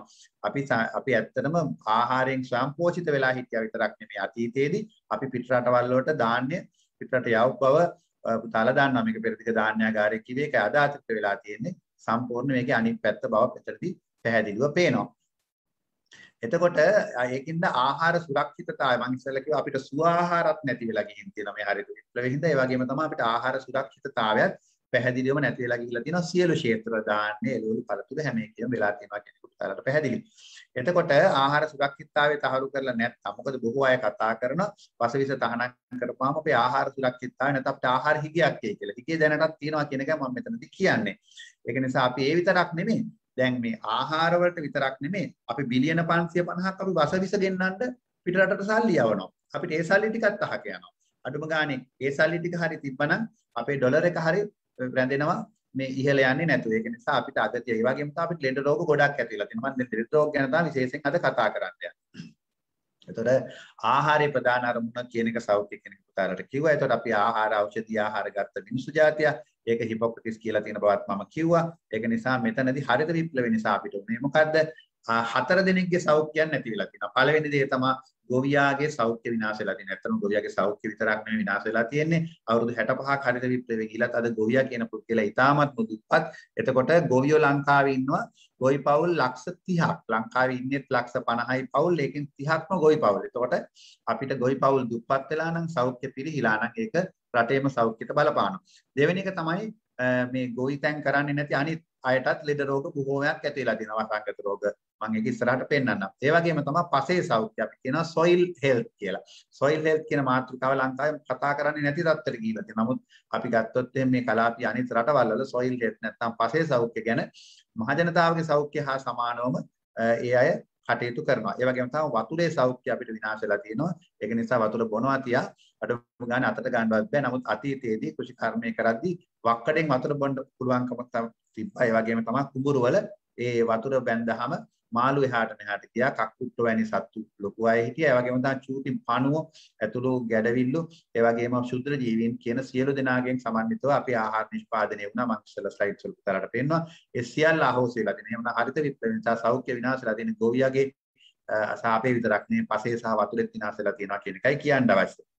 අපි ඉස්සෙල්ලා බලමු ගොවියාගේ සෞඛ්‍යයට මොකද වෙලා තියෙන්නේ කියලා. ගොවියාගේ සෞඛ්‍ය මම කිව්වා ඒක ඉතාමත් රටට වැදගත්. එතකොට ගොවියාගේ සෞඛ්‍ය විනාශ වීම කොච්චර දුරකට සිද්ධ වෙලාද කියන එක අපි බැලුවොත් එහෙම අපිට පේනවා ඉස්සෙල්ලාම අපි එක ලෙඩක් ගමු ගොවියාගේ සෞඛ්‍යෙදී මේ හඳුනා නොගත් වකුගඩු රෝගය කියලා කියන එක. දැන් සාමාන්‍ය වකුගඩුව කියන ඉන්ද්‍රිය පුතාලා දන්නවා අපේ රුධිරයේ තියෙන අනවශ්‍ය ද්‍රව්‍ය එළියට දාන්න පාවිච්චි කරන ඉන්ද්‍රියක් තමයි වකුගඩුව. එතකොට මේ වකුගඩුව කියන එකට හානි වෙන්න පුළුවන් අපිට දියවැඩියාව තිබ්බොත් අදිරුධිර පීඩනය තිබ්බොත් එහෙම දියවැඩියාවේ ගිහිල්ලා අපේ වකුගඩුවේ ඒ කියන ඉන්ද්‍රියන් වලට හානි කරන්න පුළුවන්. දැන් ඊට වඩා වෙනස් වකුගඩු රෝගයක් අපි හඳුනාගත්තා 1994 දී. ඒ තමයි ඒකට හඳුනා නොගත් වකුගඩු රෝගය කියලා කියන්නේ. ඒ කියන්නේ හේතුව හඳුනා නොගත් වකුගඩු රෝගය කියලා කියන්නේ. ඇත්තට මේකේ හේතුව මොකක්ද කියන එක මම ඉස්සරහට පැහැදිලිව පෙන්නන්නම්. දැන් මේ රෝගීන් 1994 පළවෙනි රෝගියා අවුරුදු එතන ඉඳලා 6ක් යනකොට 2000 වර්ෂය වෙනකොට 102කට මේ වකුගඩු රෝගය තියෙන බව හඳුනාගත්තා. ඊට පස්සේ එතන ඉඳලා අවුරුදු 4ක් යනකොට 104කට වකුගඩු රෝගය තියෙනවා කියලා දැනගත්තා. ඊට පස්සේ එතන ඉඳලා තව අවුරුදු 4ක් යනකොට ඒ වගේ තවත් දෙගුණ වෙලා 108ක් වුණා. එතන තව අවුරුදු 4ක් යනකොට ඒක තවත් දෙගුණ වෙලා 16ක් විතර අවුරුදු 4කට සැරයක් දෙගුණ වෙමින් පැවතුණා මේ වකුගඩු රෝගේ. එතකොට පුතාලට පේනවා මෙච්චර ලෙඩු සංඛ්‍යාවක් ඇති වෙන්නේ කොහොමද හදිස්සියේ. එතකොට අපි වසංගත රෝග ඒකකයේ බලන්නට අවශ්‍ය ඇයි මෙච්චර එක ලෙඩක් විශාල වශයෙන් පැතිරෙන්නේ කියලා. එතකොට මේවට කියන්නේ බෝ නොවන රෝගනේ. බෝ නොවන රෝගයක් හා සමානව මෙච්චර පැතිරෙනකොට බලන්න අවශ්‍යයි මොන කාරකයේද මේකට බලපාන්නේ කියලා. අන්න එතනදී තමයි මේ කාරකය හංගන්න බොහොම මේ කම්පැනි සහ ඒ කම්පැනි වලින් වාසි ලබන අය උනන්දු උනේ. එතකොට මෙන්න මෙච්චර જાතියක් වුණාම අපි මෙතනදී එලි දැක්වුවා මේ වසවිස කියන දේ තමයි මේකට බලපාලා තියෙන්නේ කියලා. මොකද නැත්තම් ගොවි ප්‍රජාවට විතරක් බලපාන්න හේතුවක් නැහැ. විශේෂයෙන්ම වගා කරන තියෙන අනුරාධපුර පොළොන්නරු වාගේ ප්‍රදේශවල මේ තියෙන්නේ අපේ සෞඛ්‍ය අමාත්‍යාංශ සහ ලෝක සෞඛ්‍ය සංවිධානයේ දත්ත ඉදිරිපත් කරලා තියෙන ඒ අනුරාධපුර පළාතේ 15%කට මේ ලෙඩේ හැදුනා. ඒ වගේම පොළොන්නරු 20%කට, බදුල්ලේ 22%කට මේ වගා බිම් තියෙන ප්‍රදේශවල විශේෂයෙන් හැදුනා. ඒක නිසා වෙච්ච අගතිය තමයි ගොවි පවුල් විනාශ වුණා. මේ සඳහා දත් ඉදිරිපත් කරන්න ගිය ජනමාධ්‍ය වේදින්ට හම්බුණා. ඒ අය මේ ගිහිල්ලා තියෙන්නේ ඇත්තටම මේ අලි ගහන ප්‍රදේශවලට ගිහිල්ලා අලි ගහනවාද කියලා අම්මගෙන් තාත්තගෙන් අහනකොට අම්මලා තාත්තලා අලි ගහනවාද කියලා පාසලේ දරුවන්ගෙන් අහනකොට දරුවෝ කියලා තියෙනවා මට අම්මත් නෑ තාත්තත් නෑ. ඒ අය අර කිව්ව වකුගඩු රෝගයෙන් මිය ගියා කියලා. මෙන්න මේවැනි තත්ත්වයක් අපේ විශාල වශයෙන් ඇතනත ගොවි පවුල් විනාශ වුණා. ඇත්තටම කල් ගියා නම් පේනවා මේක පැතිරිච්ච කලාපය. බලන්න ලංකාවේ මේක මේ වෙලාගෙන මේ කලාප හැටියට මේක ගිහිල්ලා තියෙනවා. එතකොට එතනදී පේනවා ලංකාවේ දිස්ත්‍රික්ක 25014කම විශේෂයෙන් වගා කරන මේ බිම්වල වකුගඩු මේ විශේෂයෙන් මේ පල්ලෙහා තෙත් කලාපේ බේරලා තියෙන තෙත් කලාප මේ වසවිස පාවිච්චි ඉතාමත් අඩුයි. සහ ඒක වතුර මේ ඒකින්ද මේ විශේෂයෙන් වසවිස පාවිච්චි කරන කලාපවල විශාල වශයෙන් මේක වැඩි වෙලා දකිනවා. එතකොට මේ කියන පළවෙනි රෝගියා වාර්තා වුණාට පස්සේ දැන් මේ වෙනු මෙතන මේ මන් දාලා තියෙන 2015 වාර්තාවක් වකුගඩු රෝගීන් 1,50,000ක් ඉන්නවා කියලා. එයාට වකුගඩුවක් දුන්නේ නැත්නම් එයා මැරෙනවා. එතකොට ඒ අය දැනට තමන්ගේ බස් ගාස්තුවක් ගෙවන්න බැරි තරම් දුප්පත් තත්ත්වයේ ඉන්නේ. එතකොට මේ වකුගඩු මේ විදිහට මේ අපි දන්නවා මේ කොරෝනා වෛරසය ගැන පුතාලා දකින්න පත්තරවල මේ මාධ්‍යවල ගොඩාක් කතා කරනවා. ගිය අවුරුද්දට මැරුණේ මේ කොරෝනා වෛරසයෙන් 500ක් විතර ගාණක්. එතන පේනවා 1,50,000ක් මේ වකුගඩු රෝගයෙන් පෙරමින් පවතිනවා. ඒ කට්ටියට වකුගඩුවක් දුන්නේ නැත්නම් ඒ අය ඉදිරි කාලය තුළදී මැරිලා යනවා. ඉතින් වකුගඩුවක් දෙන්න තරම්වත් කෙනෙක් නැති වෙනවා. 120කට විතර ප්‍රමාණයකට තිය මේ වකුගඩු රෝගේ හැදිච්චාම තව ඉතුරු අය ළමයිනුත් ඉන්නවා ඒකේ. වකුගඩුවක් දෙන්න කෙනෙක්වත් ඉතුරු අය නැති වෙනවා. එතකොට මේ වගේ පැතිරෙනකොට ඊට පස්සේ මේ ඩිසීස් එක මොකක්ින්ද හැදෙනවද කියන එක සෑහෙන දුරකට මේ හොයාගෙන යෑමේ උත්සාහයන් යෙදුණා. එතකොට දැනටත් මරණ සංඛ්‍යාව සාමාන්‍යයෙන් වර්ෂයකට 6000ක් 7000ක් වකුගඩු රෝගයෙන් මැරෙනවා. ඒතර මේකට පියවර ගන්නේ නැති වෙලා තියෙන බොහෝ විට විද්වතුන් කියනවා මේ වකුගඩු රෝගේ හැදෙන්නේ මේ වසවිසෙන් නෙවෙයි කියලා කියනවා විද්වතුන් ප්‍රමාණය වැඩි හින්දායි මේක වෙලා තියෙන්නේ. හැබැයි පුතාලට තේරෙනවා මේ මොනවා හරි කලාපයක ඒතකොට මේ කියන වසවිස නෙවෙයි නම් මොකද්ද හේතුව කියලා එකට ඔප්පු කරන්න ඕනේ. ඒකට කියන්නේ අපිට ඔප්පු කරන්න කිය මේ අය ගත කරනවා. එතකොට මේ කියන අපි ලෝකේ කලාප දෙකින්දම මේ දැන් මේ පළ කරලා තියෙනවා මේවල chronic kidney disease of unknown needle should be renamed as chronic agricultural nephropathy. පැහැදිලිවම ලෝකයේ දත්ත පළ කරලා තියෙනවා. මේකට කෘෂිකාර්මික වකුගඩු රෝගය කියලා හඳුන්වන්නට අවශ්‍යයි. නැත්නම් මේ කියන කෘෂි රසායන නිසා හැදිවෙන මේ වගඩු රෝගය කියලා තියෙද්දි තමයි ලංකාවේ තාම එකට CKD-U කියන U කියලා කියන unknown origin කියලා පාවිච්චි කරමින් පවතින්නේ. ඉතින් මේ විදිහට මේක හංගමින් පවතිනවා. මම මේ දත්ත ගොඩාක් මේ ලිපි ඉදිරිපත් කරන්නේ විද්‍යාත්මක දත්ත ඇති වෙන්න ඉදිරිපත් වෙනවා. මොකද මේ වගඩු රෝගයේ තියෙන රට එකම රට ලංකාව විතරක් නෙමෙයි. විශේෂයෙන්ම අපි මධ්‍යම ඇමරිකානු රටවල් වලත් මේ විදිහට වගඩු රෝගය තියෙනවා. මේ කියන වගා කරන කලාපවල වසවිස පාවිච්චි වැඩි තැන්වල. හැබැයි කියුබාවේ මේක අඩුයි. ඒකට හේතුව කියුබාවට සම්බාධක පනවල හින්දා කියුබාවට වසවිස ආනයනය කෙරෙන්නේ නැති නිසා ඒ රටේ වගඩු රෝගය අපි වගේ පැතිරිලා නැහැ. එතනින්ම පේනවා වගඩු රෝගය මේකට පැහැදිලි සාක්ෂියක් බවටපත් වෙලා තියෙනවා කියලා. එතකොට අපි දැනගන්නට අවශ්‍යයි මේ කියන අපේ විද්‍යාව පාවිච්චි කරලා. දැන් මෙතනදී පේනවා මේ කියන වගාලින්ද කියන එකට ඒකට වසවිස ගහලා ඒකෙන් පොම්ප කරනවා.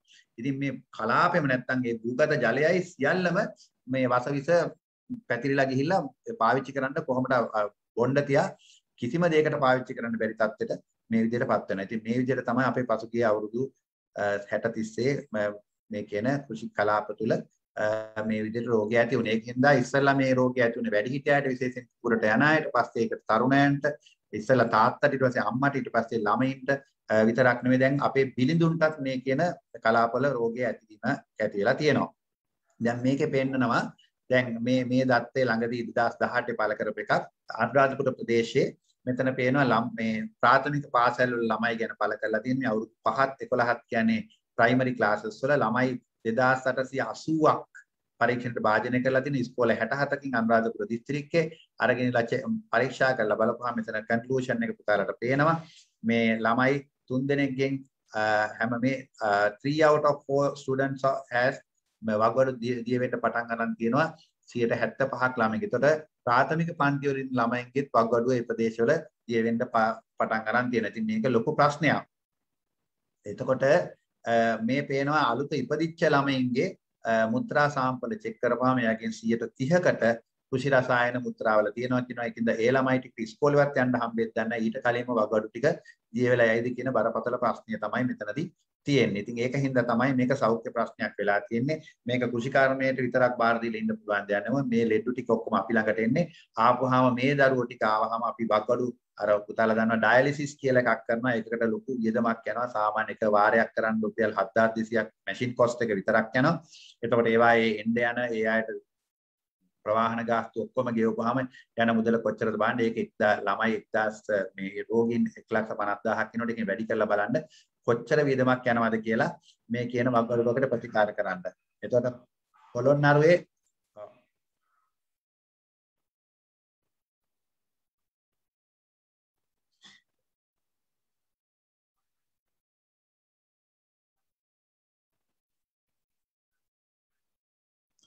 ඒකදී මේ අපේ හිටපු ජනාධිපතිතුමා එතුමා ඇත්තටම මහින්ද රාජපක්ෂ ජනාධිපතිතුමා දැඟලුවා රසායනික පොහොර නතර කරන්න.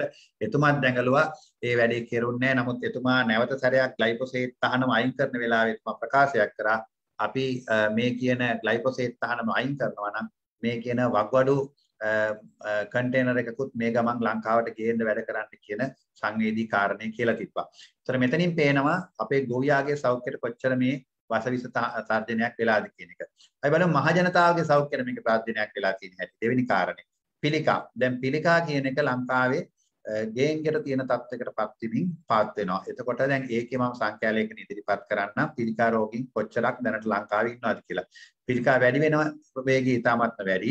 පිළිකා රෝගයට පැහැදිලිවම මේ කුෂි රසායන බලපාන බව හොයාගෙන තියෙනවා. සියලුම ඉන්ද්‍රියන්ට දැන් අපි තයිරොයිඩ් ග්‍රන්ථිය පිළිකාවට විශේෂයෙන්ම අපි දන්නවා අයඩින් වලින් තමයි තයිරොයිඩ් ග්‍රන්ථිය බොහෝ විට කටයුතු කරන්නේ. ඒක නිසා ආසනික් වැනි දේවල් තයිරොයිඩ් ග්‍රන්ථියට ඉස්සනින්ම යන්න අවස්ථාව තියෙනවා. එතකොට පිළිකා වැඩි වීම ලංකාවේ මොන જાතිය පිළිකා කිව්වත් රුධිර පිළිකා කිව්වත් ඕනම ඉන්ද්‍රියක පිළිකා කියලා කිව්වත් ඒ හැම පිළිකාවකම බලපාලා තියෙන ලංකාවේ. එතකොට පිළිකා රෝහල් ලංකාවේ දාලා දන්නවා එකයි ඉස්සර තිබ්බේ. දැන් ලංකාවේ හැමතැනම පිළිකා රෝහල් තියෙනවා. මම එදත් ඉදිරිපත් කරන මේ තමයි පිළිකා රෝගීන් වැඩි වෙන වේගය.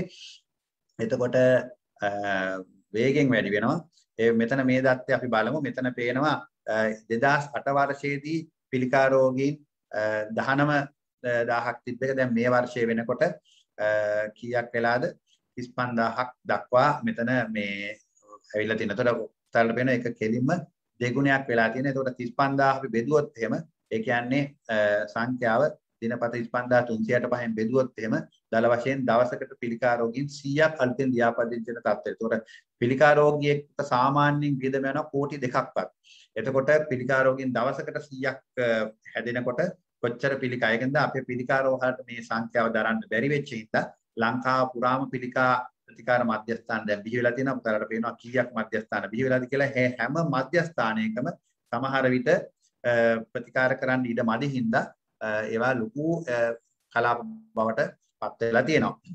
ඒ වගේ තමයි වක්වඩ රෝගේ ප්‍රතිකාර කරන්න ඉස්සර ඉස්පිරිතාල තිබ්බේ. පස්සේ ඉස්පිරිතාල වල ඉඩ මදි වෙච්ච හින්දා ඒක කලාපේ වැඩි කරලා තියෙනවා. දැන් සමහර පන්සල්වත් වක්වඩ රෝග සායන පවත්වාගෙන යන තත්ත්වයට පත් වෙලා තියෙනවා. ඒතර මේ විදිහේ රෝග තිබ්බ රටක් නෙමෙයි මේක. එතකොට මේ රෝගියෙක් සඳහා යන වියදම ගණන් කරලා බැලුවොත් ඉන්න ඔක්කොම රෝගීන්ට විශාල මිලක් අපිට දරන්න බැරි සෞඛ්‍ය වියදමක් බවට පත් වෙනවා. ඒ වගේම තමයි මේ ඇමරිකාවේ ඉදිරිපත් කරලා තියෙන ඉතාමත් වැදගත් ස්ලයිඩ් එකක්. ඒ අය විවිධ කලාපවල පාවිච්චි කරලා තියෙන ග්ලයිෆොසේට් ප්‍රමාණය මේ පල්ලෙහා කොටු වලින් දාලා තියෙන ග්ලයිෆොසේට් ප්‍රමාණය මේ කොටු ඒ කලාපයේ ඉන්න රෝගීන් සංඛ්‍යාවත් එක්ක මේ සමපාත කිරීමක් කරලා බලපුවහම පේනවා 99ක් සම්පාත වෙනවා. ඒ කියන්නේ ග්ලයිෆොසේට් කියන ප්‍රමාණය කොච්චරක් පතුරවනවද කොච්චරක් ඉසිනවද කියන ප්‍රමාණයයි ඉන්න ඕටිසම් රෝගීන් සංඛ්‍යාවයි 99ක් මෙතන දත්ත ඉදිරිපත් කරලා තියෙනවා. 99ක් සමපාත වන බව විද්‍යාත්මකව පැහැදිලි කරලා තියෙනවා. ඒකින්ද මේ ලෝකෙ ඉස්සර ඕටිසම් කියන රෝගය තිබ්බේ නැහැ. ඕටිසම් රෝගය ලෝකෙට ඇවිල්ලා තියෙන්නේ මේ කියන වසවිස හඳුන්වා දීමත් එක්ක.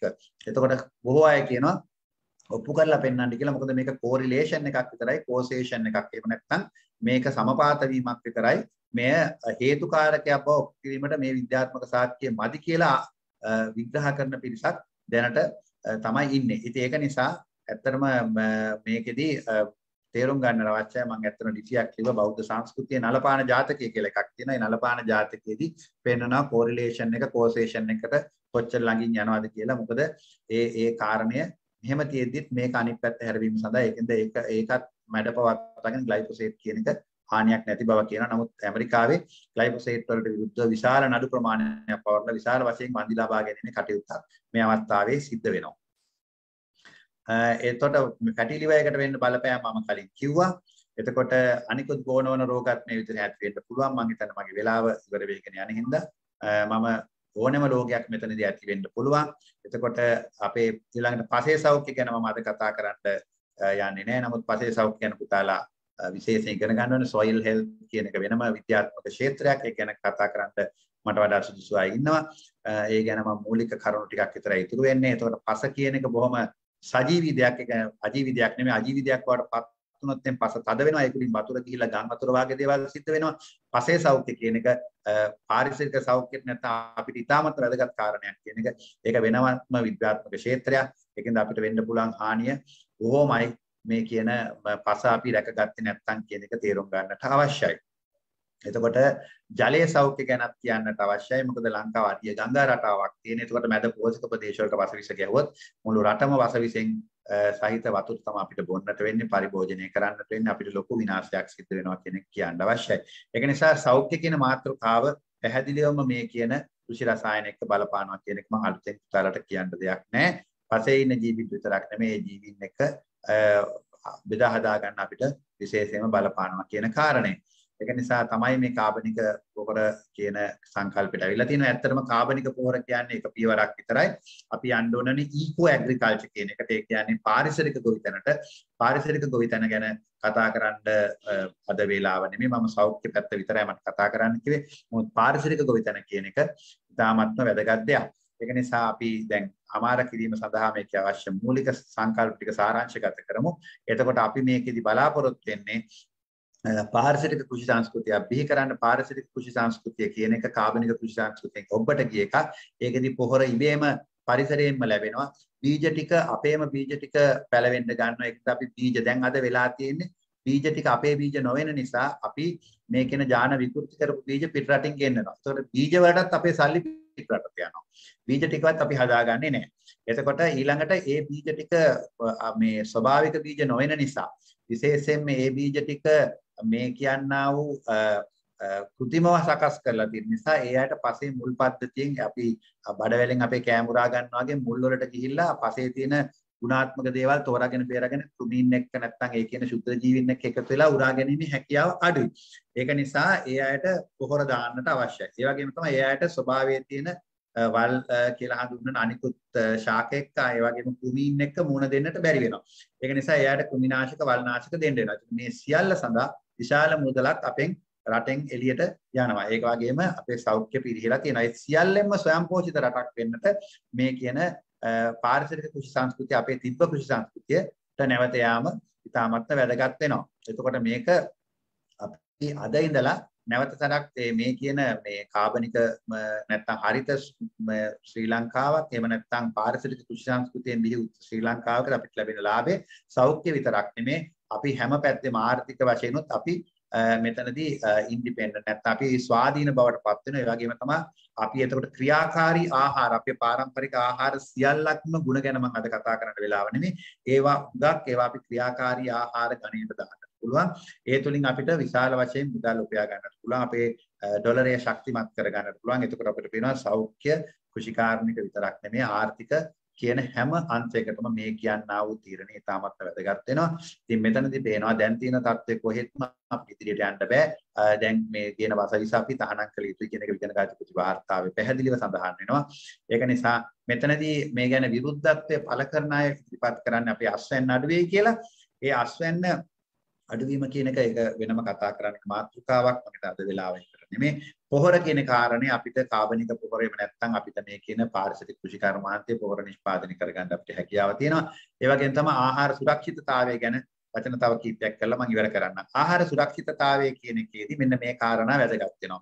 දැන් විශේෂයෙන්ම අපි මම ඉස්සෙල්ලා පෙන්නුවා අපි තුන් වේල බත් කන්න අපි පටන් ගැනීම වැරදි ක්‍රියාවලියක් කියලා. මොකද අපේ පළවෙනි ආහාර කාණ්ඩයේ තියෙන ධාන්‍ය සහ අල වර්ග කියලා. එහෙමනම් අපි තුන් වේල බත් කන්න ගියොත් එහෙම අපි සාමාන්‍ය එක පුද්ගලයෙක් ග්‍රෑම් 330ක් කනවා කියලා හිතුවොත් එහෙම මේ ප්‍රමාණය වැඩි කරොත් එහෙම දවසේ තුන් වේලට ඊට පස්සේ අපේ ඉන්න මිලියන 22ක ජනතාවට ඊට පස්සේ එක කිලෝග්‍රෑම් ඒ හාල් වෙන ගන්න අපි වී වලට මේවා කරලා බුසල් වලට ගණනය කළොත් ඒකලා අපේ තියෙන වවන ඉඩම් ප්‍රමාණයෙන් බෙදුවොත් එහෙම අක්තරයට බුසල් 64ක් ලබා ගන්නවා නම් අපිට තුන් වේල බත් කන්න අවශ්‍ය හාල් ප්‍රමාණය නිෂ්පාදනය වෙනවා. දැනට වසවිස ගහලා නිෂ්පාදනය කරන එක අක්‍රේට බුසල් 100ක් කියලා හිතුවොත් එහෙම මේ කියන කාබනික මේ පරිවර්තනයත් එක්ක එහි අස්වැන්න අපි හිතමුකෝ 120කින් අඩු වෙයි කියලා කියනවා.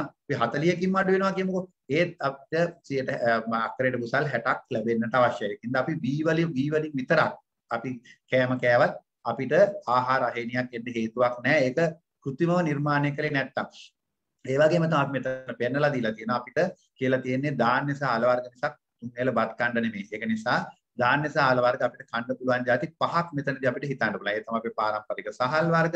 ඒ වගේම අනිකුත් ධාන්‍ය අපිට කන්න පුළුවන්. රනිල භෝග අපි කවුපි කන්න කියනවා, මුං ඇට කන්න කියනවා එක වේලකට. ඒතකොට අපේ සතියේ වේල් 21 මේ කියන ධාන්‍ය මේ ಜಾති පහටම අපි වෙන් කරොත් එහෙම අපිට කොහෙත්ම ආහාර අහිමියක් එන්න හේතුවක් නැහැ. ඒතකොට මේ ඒ වගේම අපිට වාසියක් සැලසෙනවා. අපිට ආහාර විවිධත්වයක් නැත්නම් භෝග විවිධත්වයකට අපිට යන්නත් හම්බ වෙනවා. ඒතකොට පේනවා තුන් වේල බත් කනවා වෙනකොට අපිට කන්න පුළුවන් ಜಾති පස් ಜಾතියක් තියෙනවා. ඒකට විග්‍රහ කරලා ගත්තාම ලොකු භෝග විවිධත්වයක් ආහාර විවිධත්වයක් යන්න පුළුවන්. ඒක නිසා මේ සියල්ලම ලංකාවේ නිෂ්පාදනය කරන දේවල් වල ගණනය කිරීමක් කරලා බැලුවොත් අපිට කිසිම විදියකින් ආහාර අහිමියක් එන්න හේතුවක් නැහැ. මේක මේ බොහොම කෘත්‍රිමව මවන තර්කයක් බව පුතාලට තේරෙනවා වෙන්න ඇති. මම හිතන්නේ මම ඒ හරිය නතර කරන්න. අපේ ආහාර සියල්ලක්ම මේ විශේෂයෙන් අපේ තිබ්බ පාරම්පරික සහ සියල්ලක්ම පෝෂණ ඌනතාව විතරක් නෙමෙයි අපිට දියවැඩියාව අඩු කරනවා, පිළිකා අඩු කරනවා. විශාල ගුණ තියෙන ආහාර මේ සමහර රටවල් මේ හාල් වර්ග වලට පේටන්ට් අරන් තියෙනවා විවිධාකාරයේ ගුණ සඳහා. ඒ ගැන කතා කරන මාතෘකාව පස්සේ අපි බලමු. ඒක නිසා මේ අපේ තියෙන අපිට ලැබෙන ආහාර විවිධත්වයේ තුල ඕලුහාල්, තල, වෙදමුම්, තනහාල්, කුදර, මෙනේරි, කුරක්කන් ඒ වගේ අපිට විවිධ ආහාර වලට අපිට ධාන්‍ය වලට අපිට ගිහිල්ලා අපිට නිරෝගීකම අත් කර ගන්න පුළුවන් ශුද්ධ පෝෂකයේ කියව ගන්න පුළුවන් බව ඒක කර බවත් අපිට රොබර්ට් නොක්ස් කියන එදා රජතුමාවත් තුන් වේල බත් කෑවේ නෑ මේ තියෙන භෝග විවිධත්වයෙන් යුතුව තමයි රජතුමා ආහාර ගත්තේ බවත් රොබර්ට් නොක්ස් පැහැදිලිව කියනවා. ඒක නිසා අපි පරණ ආහාර වේලට අපි යෑම ඉතා සුදුසුයි. එළවලු විවිධත්වය, පළතුරු විවිධත්වය, අපේ කොළ වර්ග ඒ සියල්ලම අපිට විශාල ගුණයක් සලසන බව පැහැදිලිව පේනවා. ඒ තුලින් අපිට නිරෝගීකම අත් කර ගන්නටත් හම්බ වෙනවා, පසේ නිරෝගීකමත් හම්බ වෙනවා, වතුරේ නිරෝගීකමත් හම්බ වෙනවා. ඒ වගේම තමයි ඖෂධීය ආහාර අද දවසේ භාෂාවෙන් ක්‍රියාකාරී ආහාර වලට ගියාම අපිට අවශ්‍ය කරන මුදල් උපයා ගන්නත් පුළුවන්. මොකද ඒ ආහාරයේ තියෙන තන්තු ප්‍රමාණය, ප්‍රතිඔක්සිකාරක ගුණය, හෙවත් පිළිකානාශක ගුණය, දියවැඩියාවට සෙත සලසන අඩු ග්ලයිසිමික් දර්ශකය, ප්‍රතිජීවක ගුණය, ප්‍රතිදාහ ගුණය, ශුද්ධ පෝෂක කියන සියල්ලම ලැබෙන ආහාර අපේ ආහාර සංස්කෘතිය තුළ පැහැදිලිවම තියෙනවා. මම හිතන්නේ අපි එතකොට කළ යුත්තේ කොහොමද කියන එක තරට පැහැදිලි. අපි අපේ ඒ පරණ තිබ්බ ආහාර සංස්කෘතිය නැවත යොමු වීම සඳහා තරට ගත හැකි පියවර මෙතනදී ගන්න ඉඩ සැලසේවායි කියලා ප්‍රාර්ථනා කරමින් මම හිතනවා මම මෙතනින් කතාව නතර කරන්න.